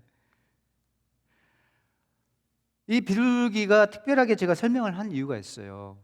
이렇게. 그리고 좀 어려운 부분도 없잖아요. 이거 설명이 필요한 부분이 있어요. 난해한 부분이 있고요. 자, 그런데 우리가 주목해야 될 것은 모든 짐승들의 제사 효과가 같았다는 사실입니다. 이는 화제라 여호와께 향기로운 냄새니라. 이게 지금 1장에 3번 나오거든요. 자, 9절에 한번 나와요. 자, 9절 한번 읽는데요. 제일 끝부분만 읽습니다. 자, 이거는 소를 바쳤을 때 하나님께서 평가하시는 말씀이거든요. 하나님께서 이 제사, 소 제사에 대해서 주시는 말씀이에요. 자, 시작. 이는 화제라. 시작. 이는 화제라 여호와께 향기로운 냄새니라. 그러니까 소를 바치니까 하나님께서 이렇게 평가를 하시는 거죠. 이는 화제라 여호와께 향기로운 냄새니라. 소를 바치니까 하나님께 향기로운 냄새로 올라갔다라는 것이죠. 그 다음에 또 한 번은 13절에 나옵니다. 그거는 양과 염소입니다. 자, 제일 끝 부분만 역시 읽습니다. 이는 화제라. 시작. 이는 화제라 여호와께 향기로운 냄새니라. 자, 점수판이 똑같습니다. 자, 한 글자도 틀리지 않아요. 똑같은 점수가 나가고 있습니다. 그 다음에 17절이 오늘 읽었던 비둘기 제사입니다. 자, 제일 끝에 뭐라고 돼 있죠? 마찬가지로 이는 화제라. 시작. 이는 화제라 여호와께 향기로운 냄새니라. 이렇게 돼 있어요. 자, 이 화제는 제가 첫날 말씀드렸지만, 어제 말씀드렸지만, 이게 불제사다 이렇게 볼 필요는, 굳이 그렇게 볼 필요는 없다고 그랬는데요. 이게 정확하게 따지면 음식 봉헌물이란 뜻이에요. 하나님 앞에 한 상 차려드리고 음식으로 봉양을 해드렸다는 그런 개념의 제사 용어입니다. 그래서 엄밀하게 따지면 음식 봉헌물이란 말이 맞긴 해요. 근데 뭐 화제도 괜찮습니다. 자, 근데 중요한 거는 우리가 관심사는 그게 아니라 이는 화제라 여호와께 향기로운 냄새니라. 이게 3번 나오는데 다 똑같다는 거죠. 소도 양념소도 비둘기도 다 똑같습니다. 자, 이게 우리한테 주는 시사하는 바는 뭘까요? 우리에게 주는 교훈은 무엇입니까? 소든 양념소든 비둘기든 하나님은 똑같이 기뻐하셨다는 것이죠. 자, 어떤 사람은 그렇게 말하더라고요. 가슴이 철렁했어요. 우리가 소의 믿음으로는 가야지. 적어도 양념소 정도는 우리가 헌신을 해야지. 비둘기는 아니지 않냐. 이렇게 풀이를 하는 사람 봤거든요. 그것이 아닙니다, 여러분. 자, 그게 아니고 하나님께서 원하시는 제사는 형편에 맞는 제사예요. 자기 수준에 맞는 제사예요. 하나님은 그걸 요구하셔요. 소꿉되는 사람은, 소의 역량을 가지고 있는 사람은 그만큼 역할을 하라. 것이고, 양염소 정도의 영양이면은 그만큼 헌신하고 하나님 앞에 그만큼 영양에 맞춰서 바쳐라라는 것이죠. 그리고 비둘기면은 형편이 안 되면은 하나님 무리하게 하나님께서 요구하지 않아요. 야, 비둘기가 뭐냐? 내가 하나님인데 적어도 양 정도는 돼야 되지 않겠냐? 이렇게 하나님께서는 압박을 하시고 강요하시고 부담을 주고, 그런 하나님은 절대 아니라는 것입니다.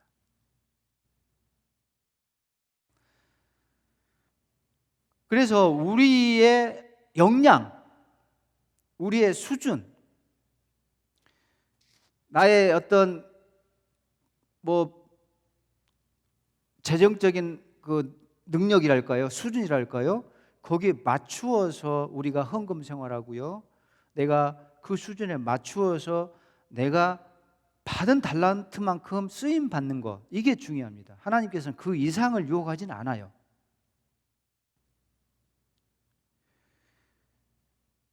문제는 우리가 하나님께서 그걸 요구하시는데 낮추니까 문제예요. 사실은 자꾸 소꿉되는 사람이 양염소로 좀 낮춥니다.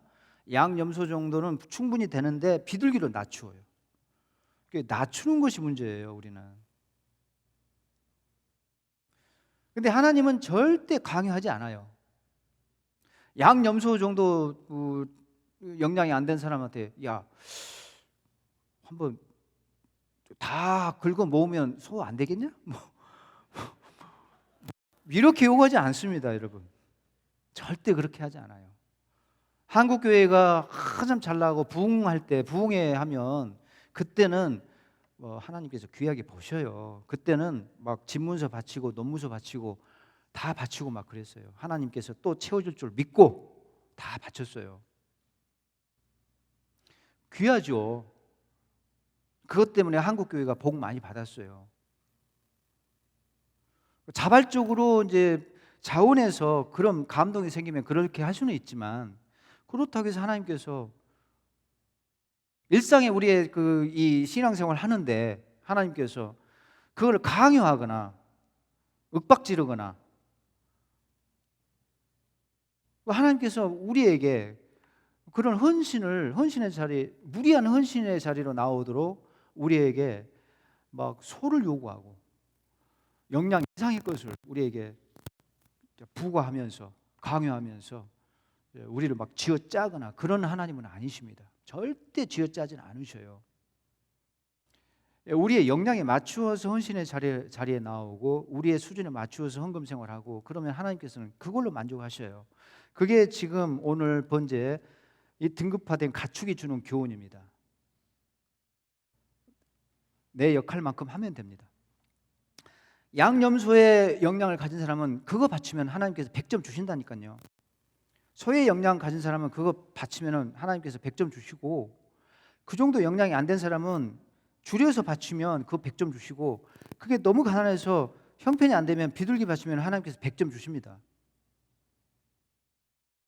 그 이상을 요구하지 않으셔요. 근데 우리는 너무 오해하고 하나님을 착각한단 말이죠. 하나님을 오해하시면 안 됩니다. 과거 부흥사들이 막 감정적으로 은혜의 자리에서 막 1억 5천만 원 막 이렇게 하면서 막 이렇게 강요하는 그런 일도 있었지만은, 그런 일을 통해서 하나님께서 또 일하기도 하시지만요, 저는 결코 바람직하지 않다고 봐요. 그걸. 하나님께서는 우리에게 맡겨주셨어요. 네가 알아서 하는데 네 수준이 어느 정도 되냐, 네 역량을 스스로 점검하고 체크해봐라. 소꿉 정도 되면 그래, 소 바쳐야지. 그래, 너는 양염소야. 그래, 너는 안 되네. 그럼 비둘기 가지고 와.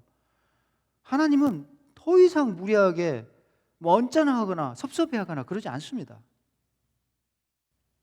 우리가 가지고 있는 거, 내가 하나님께 받은 거 있는 모습 그대로 우리가 헌신의 자리로 묵묵히 나가면 돼요. 그걸로 하나님께서는 기뻐하시고 그걸로 일하시고 그걸로 역사하십니다. 교회가 돌아가게 하셔요.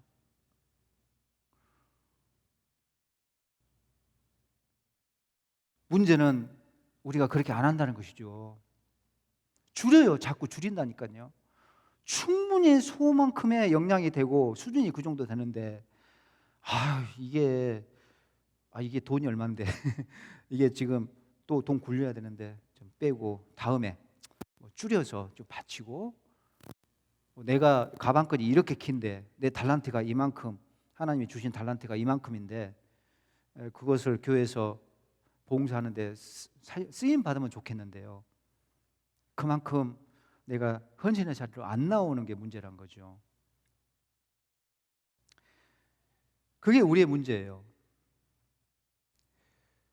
그리고 또 한 가지는, 우리는 너무 그 사이즈를 보고 외모로 사람을 평가한다는 것이죠. 하나님은 절대로 사이즈로, 짐승의 크기로 사람을 평가하지 않았어요. 예배자를 평가하지 않았습니다. 다 똑같이 100점 줬어요. 그런데 사람은요, 사이즈가 크면 200점 팍 주고, 이건 기본했네 100점, 비둘기 가지고 오면 50점. 우리 사람은 그렇습니다. 본능적으로 우리는 겉모양을 보기 때문에. 그래서 누가 빚가분쩍은 그냥 외제차 벤치 몰고 오면 누가 왔지? 눈이 희둥그레져요. 근데 그냥 뭐 낙후된 그나마 싸구려처럼 보이는 그런 차 딱 이렇게 오면 누가 왔나? 뭐 무슨 일로 왔지?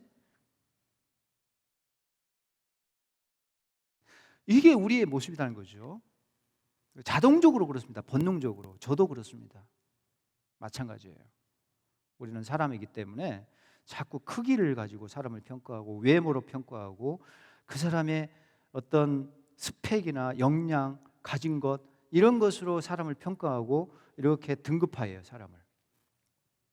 근데 하나님은 절대 그렇게 하지 않습니다. 우리가 죄인이기 때문에 그래요. 그래서 저도 사람을 외모로 차별하지 않으려고 예를 쓰거든요. 이 비둘기의 교훈을 알기 때문에. 노력하고 발버둥 치는데요, 이게 못됐기 때문에 그게 잘 안 돼요. 자동적으로 뭐 있어 보이는 사람한테 명함 한 장 어떻게 뭐 이렇게 굽신대고 말이죠. 이런 모습이 우리한테 있어요. 여전히 저한테 있습니다. 우리 하나님은 절대로 사람을 그렇게 외모로 평가하지 않으시고 중심을 보시는 우리 하나님이시다. 중심을 보시고 중심의 크기, 중심의 무게를 보신다는 거죠. 그 중심의 크기에 무게를 다하시는 우리 하나님이셔요. 그거를 측량하시고 거기에 맞게끔 점수를 주시는 우리 하나님이시단 말이죠. 따라서 소를 바치는 사람이요, 소를 바치는 사람이 이렇게 어깨가 좀 올라가잖아요. 와, 나는 소야. 이런 순간 그 소는 소가 안 됩니다. 그 순간 점수가 팍 깎여요. 중심은 작기 때문에. 뭐 소는 가지고 왔지만 제일 큰 대형 소를 멋지게 가지고 왔지만 의기양양하게 이렇게 성소 입장하잖아요. 어깨가 딱 올라간 순간 점수 팍 깎여가지고 소가 소 되지를 못합니다. 하나님은 중심을 보시거든요. 중심은 비둘기만 해요, 그 사람이.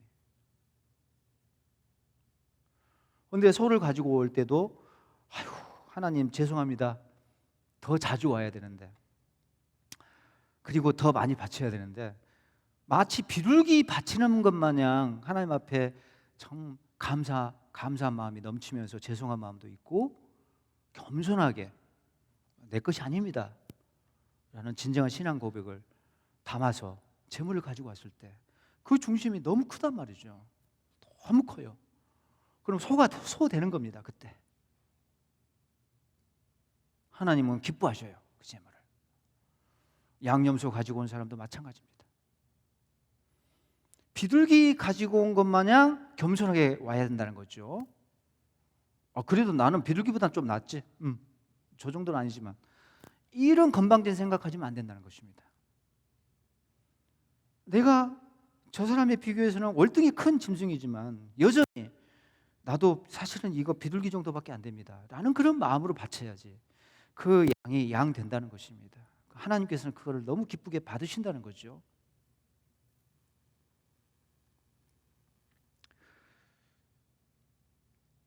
우리가 어떤 재물을 바치든 간에 중요한 것은 이거 비둘기 정도밖에 안 됩니다라는 그런 겸손한 마음으로 바쳐야 된다는 것이죠.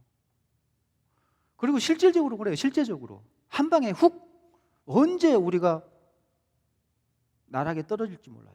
파산할지 모릅니다. 오늘 잘 나간 사람이 다음날 한 방에 훅 가가지고 반지하 단칸방으로 전락을 하고 말이죠.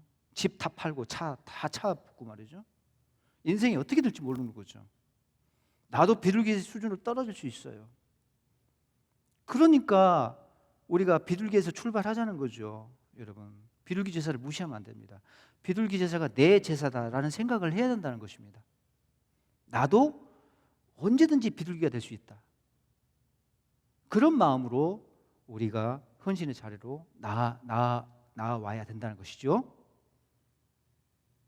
언제 하나님이 나를 내칠지 몰라요. 언제. 그렇다면 저도 비둘기부터 시작을 해야 되거든요. 그러니까 비둘기 제사가 모두의 제사예요. 누구든지 비둘기로 떨어질 수 있거든요. 누구든지 비둘기에서 출발해야 될 수가 있어요. 누구든지. 인생이 어떻게 될지 모릅니다.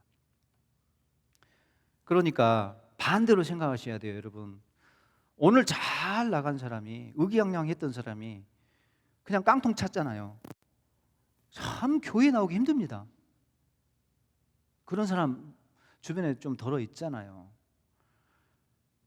정말 이거는 남들이 나를 어떻게 생각할까? 나의 비참한 상황에 대해서 혀를 차고 막 동정하고 뭐 측은지심을 갖고 내가 지금 인간 김경렬이 이렇게 잘 나갔었는데 이게 내가 이 꼴이 뭐냐? 라고 하면서요, 사람 시선이 부끄러워서 예배 자리에 오기가 쉽지 않아요. 저라도 그러겠어요. 그냥 막 대박 치고 잘 나가고 말이죠. 하는 것마다 잘 풀리고 해서 막 교인들에게 칭송받고 사람들의 뭐 이렇게 선망의 대상이 되고 나도 성취감이 막 이제 막 극도에 오르고 말이죠. 그랬던 내 인생에 한 방에 나락에 떨어졌을 때 과연 내가 정말로 모든 것이 차붙어가지고 반지하방으로 떨어져가지고 그 상황에서 교회에 나올 수 있을까? 솔직히 말해서 자신 없어요. 정말 그렇습니다. 그러니까 이 비둘기를 가지고 온 사람이 얼마나 믿음이 좋은 사람인지를 우리가 알 수가 있어요. 그럼에도 불구하고 이 사람은 비둘기를 가지고 성소에 올라왔어요.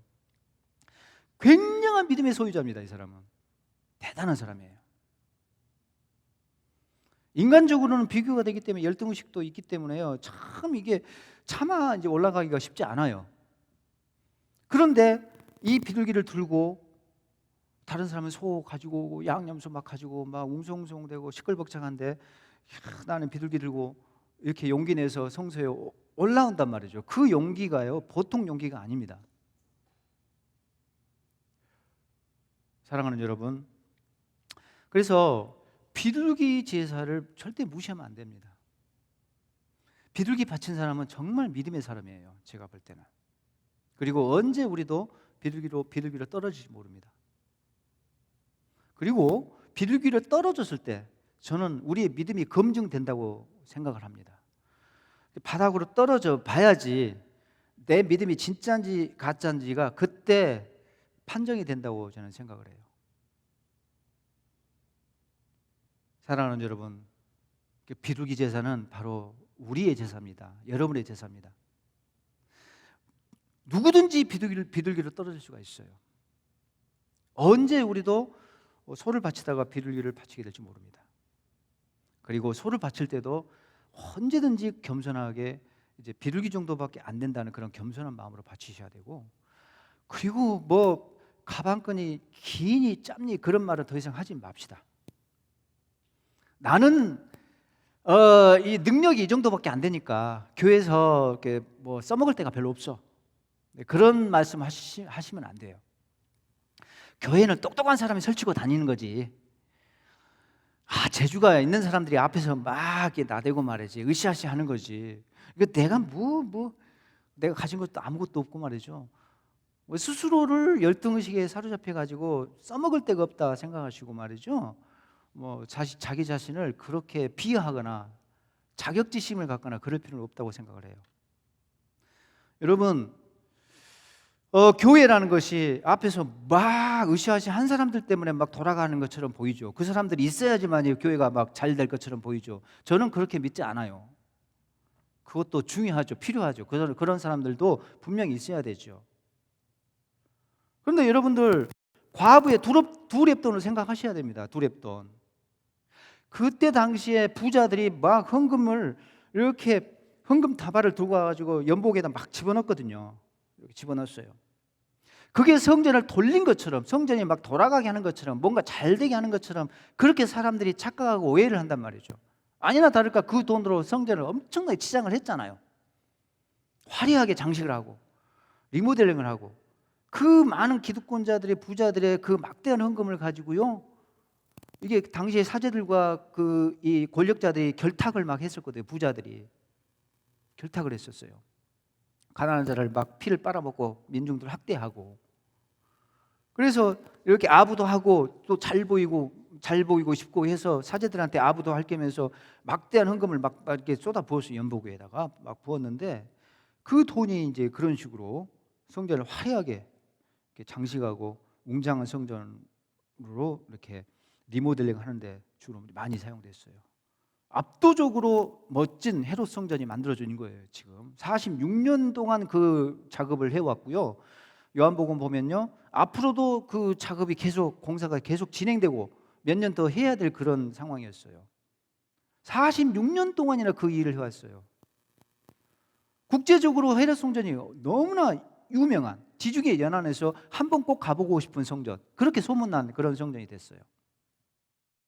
근데 예수님께서 뭐라고 하셨죠? 제자들을 데리고 올라가서 잘 봐라, 현장 교육을 시키면서 부자가 이따만한 헌금 보따리를 탁 집어넣을 때 아무 말씀도 안 하셔요. 가난한 과부가 두렙돈을 손에 꼭 쥐고 올라와서 이렇게 올라와가지고 꾸부정한 자세로 죄송한 마음으로, 하나님 앞에 죄송한 마음으로 그걸 다 바쳤을 때, 예수님께서는 과부가 부자보다 더 많이 바쳤다, 그렇게 평가를 하시거든요. 그렇습니다, 여러분. 하나님의 성전에서는 그 화려한 치장이 하나님의 역사를 보장했던 것이 아닙니다. 그는 빈 껍데기에 불과했어요. 그럼에도 불구하고 당시에 왜 하나님께서는 성전에서 여전히 은혜를 주시고 성전에서 일을 하셨냐면은, 그 수많은 과부들의 두렙돈, 그 과부들 때문에 하나님은 여전히 그 자리에서 그들에게 위로를 주시고 그들에게 은혜를 주시고, 여전히 성전에서 하나님께서 제한적으로 일을 해오신 거죠. 곧 있으면 이제 성전이 무너지지만, 성전이 이제는 시대를 마감하지만요, 좀 있으면. 사랑하는 여러분, 과부의 그 두렙돈, 푼돈이잖아요. 두렙돈은요, 정확하게 한국 돈 500원짜리 하나예요. 1렙돈이 500원이에요. 그러니까 1,000원이에요. 그 1,000원을 한 끼 식사를 궁하니까, 그 한 끼 식사 얼마나 중요해요. 근데 과부는 그 한 끼 식사를 굶을지언정 하나님 앞에 바쳐야지, 그 순수한 마음으로 바쳤어요. 그리고 더 많이 바쳤다, 부자보다 더 많이 바쳤다, 예수님께서 그렇게 평가하셨다는 거죠. 그게 뭘 의미합니까? 하나님의 역사는요, 큰 돈으로 굴러간 것처럼 보이지만 그렇지 않다는 거죠. 수많은 사람들의 작은 헌신들이 모아져서, 수많은 두렙돈들이 모아져서 그게 성전이 굴러가게 하고 성전이 역사하게 만들고 하나님께서 일하시게 하고, 그 볼품없는, 관심을 받지 못한, 그 존재감이 없는 사람들의 그 작은 헌신, 그걸 하나님께서는 보시고 예수님께서는 그걸 보시 100점 주셨다는 거죠. 100점. 그래, 100점이다. 사랑하는 여러분, 마찬가지입니다. 교회도 마찬가지라고 생각을 해요. 그렇죠. 너무 지금 엄숙하고 무거운데요. 교회도 저는 마찬가지라고 생각해요, 여러분. 막 능력 있는 사람이 설쳐돼야지 막 돌아간 것이 아닙니다. 여러분, 내가 달란트가 그 정도 안 되면 여러분 를 찾으세요. 나이 드신 은퇴하신 권사님들은 이제 몸도 안 되니까 뭔가 그래서 써먹을 데가 없어요. 기도밖에 못합니다. 존재감이 없잖아요. 저는 그분들의 기도가 두렙돈, 과부의 두렙돈이라고 생각을 하거든요. 그게 교회가 돌아가게 하고요. 그게 교회가 성장하게 하는 원동력이 됩니다. 둘 다 필요해요. 속급하는 사람은 와서 설치세요. 네? 일을 좀 하시라고 빠지지 마시고, 내가 그 정도 하나님 앞에 달란트를 받았는데 자꾸 나는 아닙니다 빠지고 그러지 마시고, 하나님이 주신 그 재능들을 교회를 위해서, 하나님 나라를 위해서 여러분들이 사용하시는 것이 좋습니다. 헌신의 자리로 나오시고, 나는 그 정도 역량이 안 된다 그러면요, 여러분의 수준에 맞추어서 헌신하시면 됩니다. 양염소 자리에서 헌신하시고, 그 정도도 안 된다 그러면 비둘기 자리에서 묵묵히 하나님 앞에 내가 쓰임 받으면 돼요. 그 권사님들의 기도 얼마나 귀한지 몰라요. 조용히 앉아서 기도만 하고 있으시잖아요. 아무 역할을 안 하신 것처럼 느껴지지만 그게 우리 교회의 힘이 된단 말이죠. 힘이. 아멘. 여러분도 마찬가지라고 생각합니다. 이게 교회에만 적용되는 건 아니라고 생각해요. 여러분의 삶 속에서, 그리고 여러분의 일터에서, 사업의 현장에서도 내가 내 역량만큼 하면 하나님께서는 저를 인정해 주시고 그 다음 단계로 나가게 할 줄로 믿습니다. 그게 지금 마태복음에서, 복음서에서 예수님께서 약속하신 거잖아요. 2달란트 가진 사람은 5달란트 주고, 1달란트 제대로 한 사람은 2달란트 주고, 하나님께서 내 역할을 온전히 감당했을 때 또 그 이상의 능력을 우리에게 주실 줄로 믿습니다. 여러분들이 거기에서, 그 자리에서 빛을 발할 수가 있어요. 여러분의 잠재력이 있는데 그 이상으로 폭발될 수가 있다고 저는 믿어요. 왜 그렇습니까? 우리에게는 성령의 능력이란 게 있습니다. 이게 보너스의 은혜예요. 보너스. 잠정적으로 사람들이 갖고 있는 기본 재능 플러스 성령의 덧붙여짐의 은혜가 있습니다. 이게 오면 사실은 내가 내 능력 이상의 것을 또 발휘할 수 있다고 저는 믿어요. 여러분도 마찬가지입니다. 자, 오늘 우리는 비둘기 제사를 통해서 참 많은 것을 생각해 보았습니다. 자, 여러분은 어느 수준의 사람입니까? 소꿉입니까? 양념소입니까? 비둘기입니까?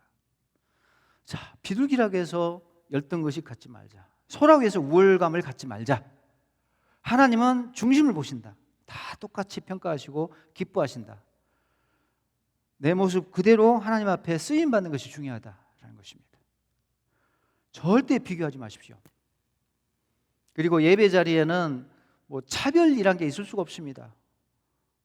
영혼함으로 갈라지고 말이죠. 인종으로 갈라지고, 지역으로 갈라지고, 신분으로 갈라지고 절대 있을 수가 없습니다. 하나님은 똑같이 평가하시고 다 귀중하게 소중하게 여기시기 때문에 우리는 절대 교회 공동체 안에서 뭔가 지역적으로, 사회적으로, 계급적으로, 재산으로, 부의 정도로 이런 것으로 사람을 차별하고 이렇게 구분하는 그런 일이 있어서는 안 될 것 같습니다. 왜? 하나님께서는 오늘 우리에게 양념소, 비둘기를 다 똑같이 기쁘게 여호와께 향기로운 냄새로 받으셨기 때문입니다. 자, 오늘 말씀을 우리가 생각하면서 각자 나는 내 역량은 어느 수준인가? 나는 소인가, 양념소인가, 비둘기인가? 여러분 스스로 생각하시면서 오늘 같이 함께 기도하도록 하겠습니다. 자, 하나님 앞에 같이 기도합니다. 하나님, 저도 교회에서 하나님 나라를 위해서 헌신의 자리로 나아가기를 원합니다. 그리고 가정에서, 또 직장에서 나는 누굽니까? 나는 어느 정도의 역량을 가진 사람입니까? 내가 직장에서 얼만큼 사람들한테 섬김의 자리로 가고 헌신의 자리로 가고, 그리고 직장을 위해서 나는 어떤 역할을 하고 있습니까? 특별히 교회에서 그렇습니다. 교회에서 나는 어떤 사람입니까? 우리가 같이 스스로를 생각해 보면서요, 오늘 비둘기 제사를 중심으로 여러분과 깊이 좀 오랜 시간 동안 생각해 봤지만은 비둘기 제사가 가장 중요한 제사라고 말씀을 드렸습니다. 비둘기 제사가 우리의 제사고 우리는 비둘기에서 출발할 수밖에 없습니다. 자, 이 시간 우리가 같이 기도합니다. 하나님 아버지, 소도 양 염소도 비둘기도 하나님께서는 다 기뻐하셨는데, 하나님 우리도 있는 모습 그대로 하나님께서 우리를 받아 주시옵소서. 우리 다 같이 통성으로 하나님 앞에 기도하도록 하겠습니다. 아버지 하나님, 은혜를 감사합니다. 오늘 말씀을 통해서 나는 어떤 재물입니까? 나는 어떤 예배자입니까? 하나님 아버지, 진정한 예배자로 하나님 앞에 온전한 예배자로 서기를 원합니다. 예배를 드릴 때마다 하나님, 예배자로서 내 몫을 다하는 저희들이 다 되게 하여 주시옵소서. 하나님 아버지, 그리고 소와 양념소 비둘기를 하나님께서 모두 기뻐하셨습니다. 하나님 아버지, 우리는 참으로 과연 내가 온전히 하나님 앞에 내 역량에 맞추어서 하나님 앞에 제물을 바치는지 우리를 돌아보는 저희들이 되게 하여 주시옵소서. 아버지 하나님, 참으로 비둘기 제사가 얼마나 귀한지 우리가 살펴보았습니다. 아버지 하나님, 이 비둘기 제사 정말로 우리는 다시는 열등한 제사라고 생각하지 않도록 도와주시고, 제사를 통해서 기뻐하시는 그 하나님의 마음을 우리가 헤아릴 수 있도록 하나님 도와주시고, 하나님 아버지, 이 제사가 바로 나의 제사라는 것을 잘 깨닫게 하여 주시옵소서. 아버지 하나님, 참으로 겸손한 마음으로 항상 하나님 앞에 제물을 바치기를 원합니다. 하나님, 참으로 거만하고 또 우월의식을 갖고 하나님 앞에 나오지 않도록 도와주시고, 사람을 차별하지 않는 저희들이 되게 하여 주시옵소서.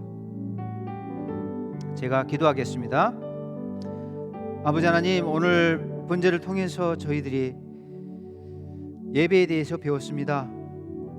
예배자는 자기의 몫이 있습니다. 참으로 중요한 예배자의 할 일이었습니다. 예배 시간에 우리는 나 자신을 먼저 죽이는 과정, 도살하고 또 나를 해치하고 각을 뜨는 그런 일을 내 몫으로 감당해야 된다는 것을 배웠습니다. 그리고 온갖 더러운 것을 그리스도의 보혈의 능력으로 이제는 깨끗게 되는 그런 회개의 자리에 예배 시간마다 우리가 하나님 앞에 무릎 꿇고 나와야 되는 것을 우리가 알게 되었습니다. 나는 진정한 예배자인지 이 시간 나 자신을 돌아보게 하여 주시옵소서. 그리고 하나님께서 소, 양, 염소, 비둘기를 다 좋아하십니다. 하나님, 정말로 우리는 사람을 비교하지 않도록 도와주시고, 하나님이 중심을 보신 것처럼 우리도 사람의 중심을 보고 사람을 귀히 여기는 저희들이 되게 하옵시고, 사람을 조금이라도 차별하는, 등급화하는 그런 어리석은 자들이 되지 않도록 하나님 도와주시고, 하나님, 언제 저도 비둘기의 수준으로 바닥에 떨어질지 모릅니다. 아버지 하나님, 제가 그 바닥에 떨어졌을 때 믿음 잃지 않도록 해주시고, 비둘기 들고 하나님 앞에 나오는 참으로 부족한 하나님의 자녀가 될 수 있도록 도와주시옵소서. 비둘기 제사가 저의 제사가 되게 하옵시고, 귀한 제사로 우리가 다시 한번 깊이 생각하는 저희들이 되게 하옵소서.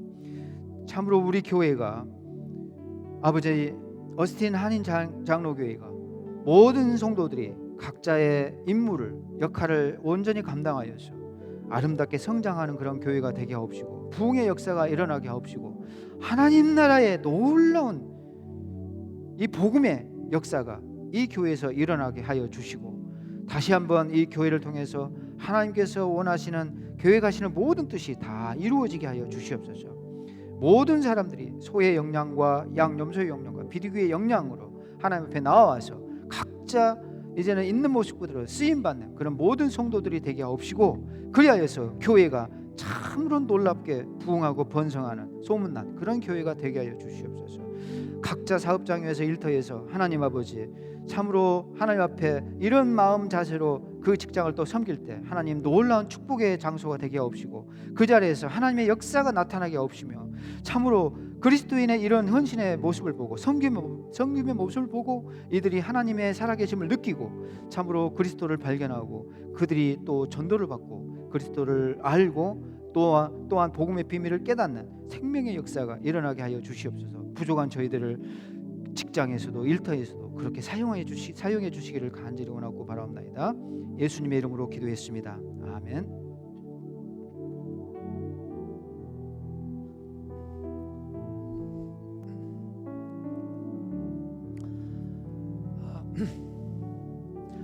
하나님께서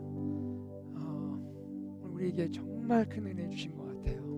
우리 마음을 두드리시고, 여러분 우리에게 은혜 주신 우리 하나님께 한번 박수 한번 올려드립시다.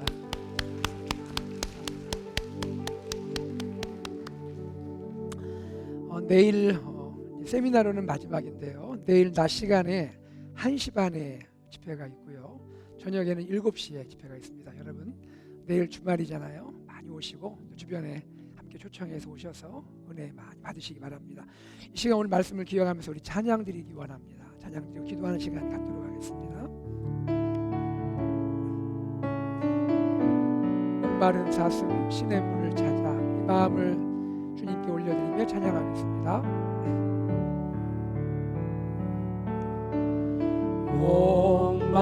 목마른 사슴 신의 물을 찾아 헤매이듯이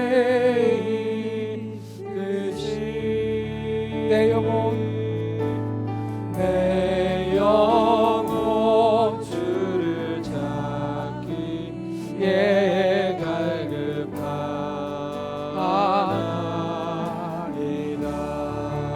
주님만이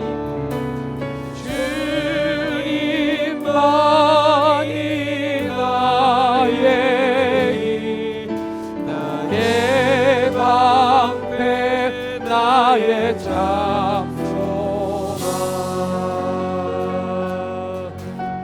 나의 몸 정성가봐 져서 주님 곁에. 다시 한번요. 목마른 사슴 신의 물을 찾아 헤매듯이 우리 두 손을 들고, 목마른 사슴 신의 물을 찾아 헤매이듯이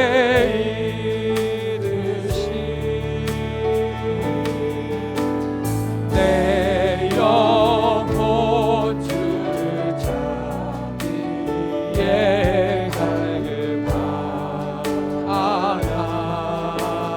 오 하나님, 주님만이 나의 방패, 나의 찬송아, 나의 몸 정성아 져서 주님 곁. 우리 다시 한번 찬양하기 원합니다. 주님, 내가 목마른 사슴처럼, 목마른 사슴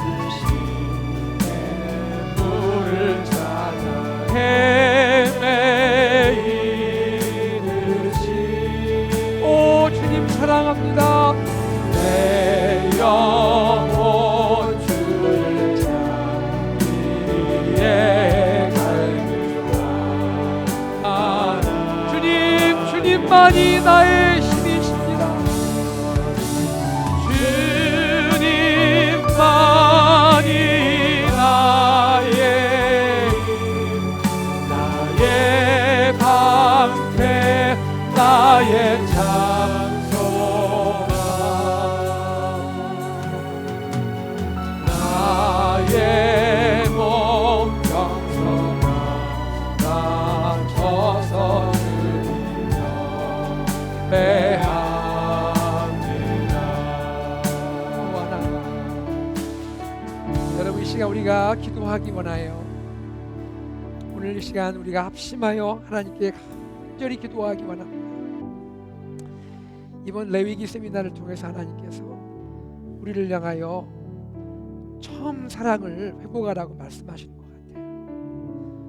처음 예배자의 마음을 회복하라고 말씀하시는 것 같습니다. 하나님, 비둘기 제사자의 마음을 다시 한번 내가 회복하기를 원합니다.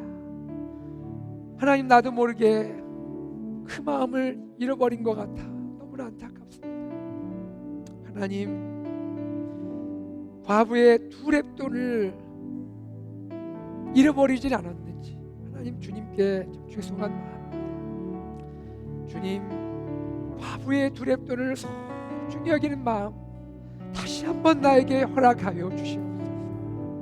그 순수했던 마음, 그 주님을 사랑했던 마음, 하나님, 그 마음을 다시 한번 허락하여 주시옵소서. 우리 교회 AKPC가 다른 것을 자랑할 것이 아니라 과부의 두 렙돈의 마음을 자랑할 수 있는 교회가 되기를 원합니다. 하나님, 비둘기 제사자의 마음을 우리가 자랑할 수 있는 우리 교회가 되기를 원합니다. 우리 그러한 가정이 되기 원하고, 우리 그러한 사명자들이 되기 원하고, 특별히 우리 다음 세대가 이 마음을 갖기를 간절히 원합니다. 주님, 이 시간 역사하여 주시옵소서. 주님, 죄송합니다. 하나님, 참으로 용서하여 주시옵소서. 그리고 사모합니다. 하나님, 회복시켜 주시옵소서. 우리 다 함께 두 손을 들기 원합니다. 두 손을 들고 주님께 이 시간 간절한 마음으로 하나님, 비둘기를 드렸던 그 제사자의 마음, 두 렙돈을 드렸던 과부의 마음을 나에게 허락하여 주시옵소서. 다 함께 우리 주여 한번 간절히 외치고 합심하여 기도하겠습니다. 기도합니다. 주여,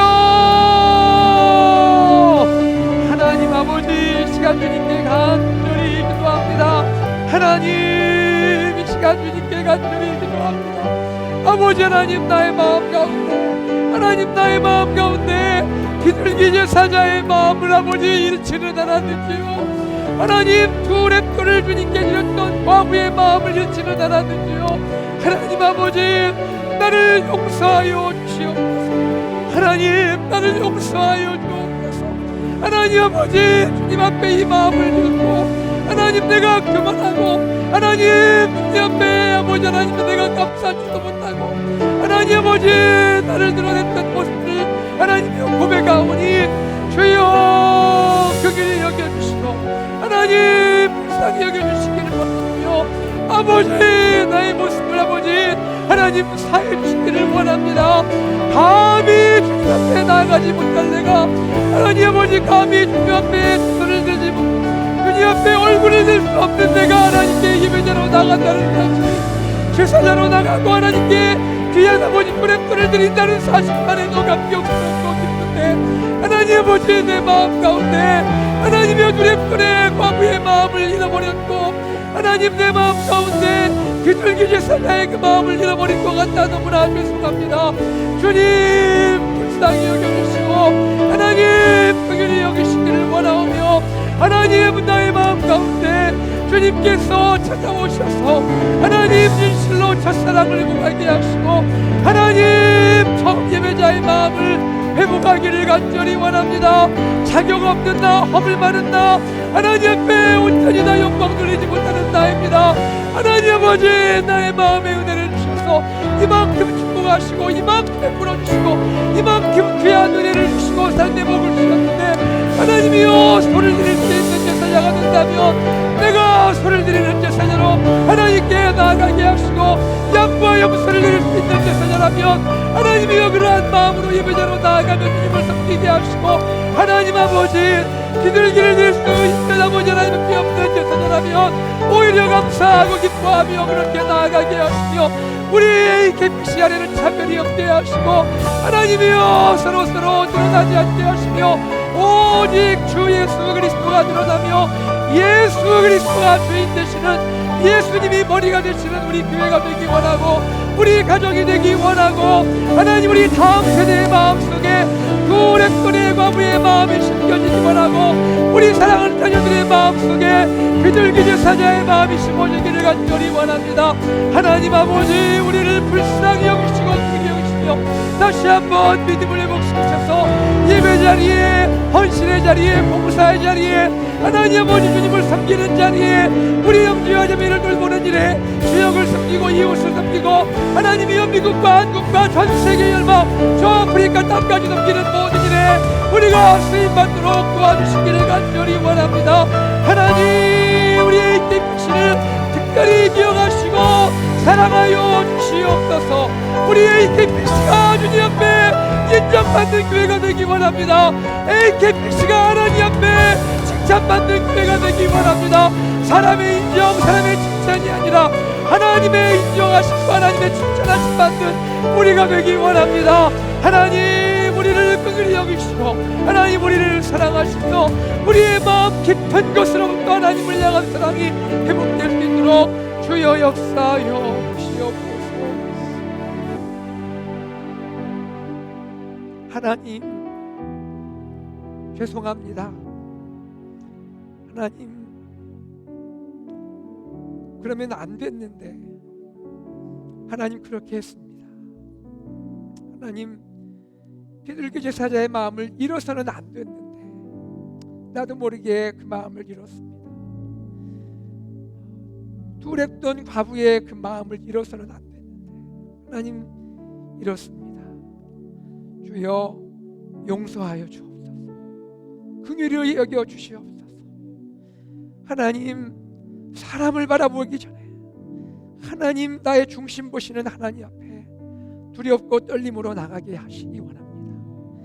주님을 참으로 사랑하는 예배자가 되게 하여 주옵소서.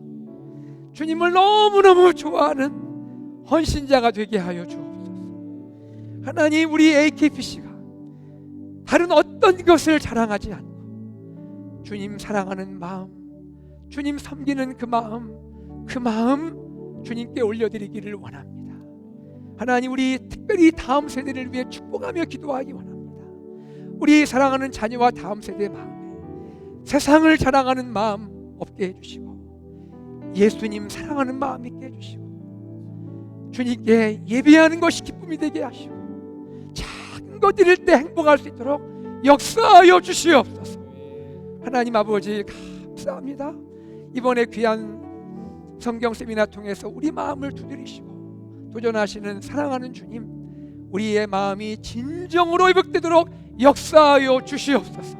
세우신 우리 김경렬 목사님 은혜를 허락하여 주셔서 내일 낮 시간과 저녁 시간에 하나님 강물 같은 은혜를 베풀 수 있도록 하나님 역사하여 주시옵소서.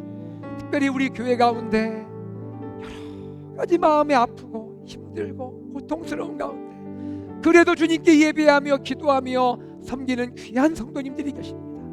주님, 그 마음 만져주시고 하나님 살펴주시고 하나님 은혜 주셔서 우리가 기쁨으로 주님을 섬기며 또 교회에서 앞장서서 수고하시는 귀한 분들에게도 하나님 놀라운 은혜 허락하여 주시옵소서. 모든 것 주님께 감사드리며 우리 주 예수 그리스도 이름으로 기도드리옵나이다. 아멘. 주 예수 그리스도의 은혜와 하나님의 사랑과 성령의 교통하심이 비둘기 제사자의 마음을 소중히 여기며 과부의 두 렙돈을 가장 귀한 것으로 여겨 내 인생 살아가는 동안 주님을 사랑하며 주님을 위해 나의 가장 귀한 것 드리기를 원하고 결단하는 사랑하는 AKPC 믿음의 가족들 위해 지금부터 영원토록 함께 있을지어다. 아멘.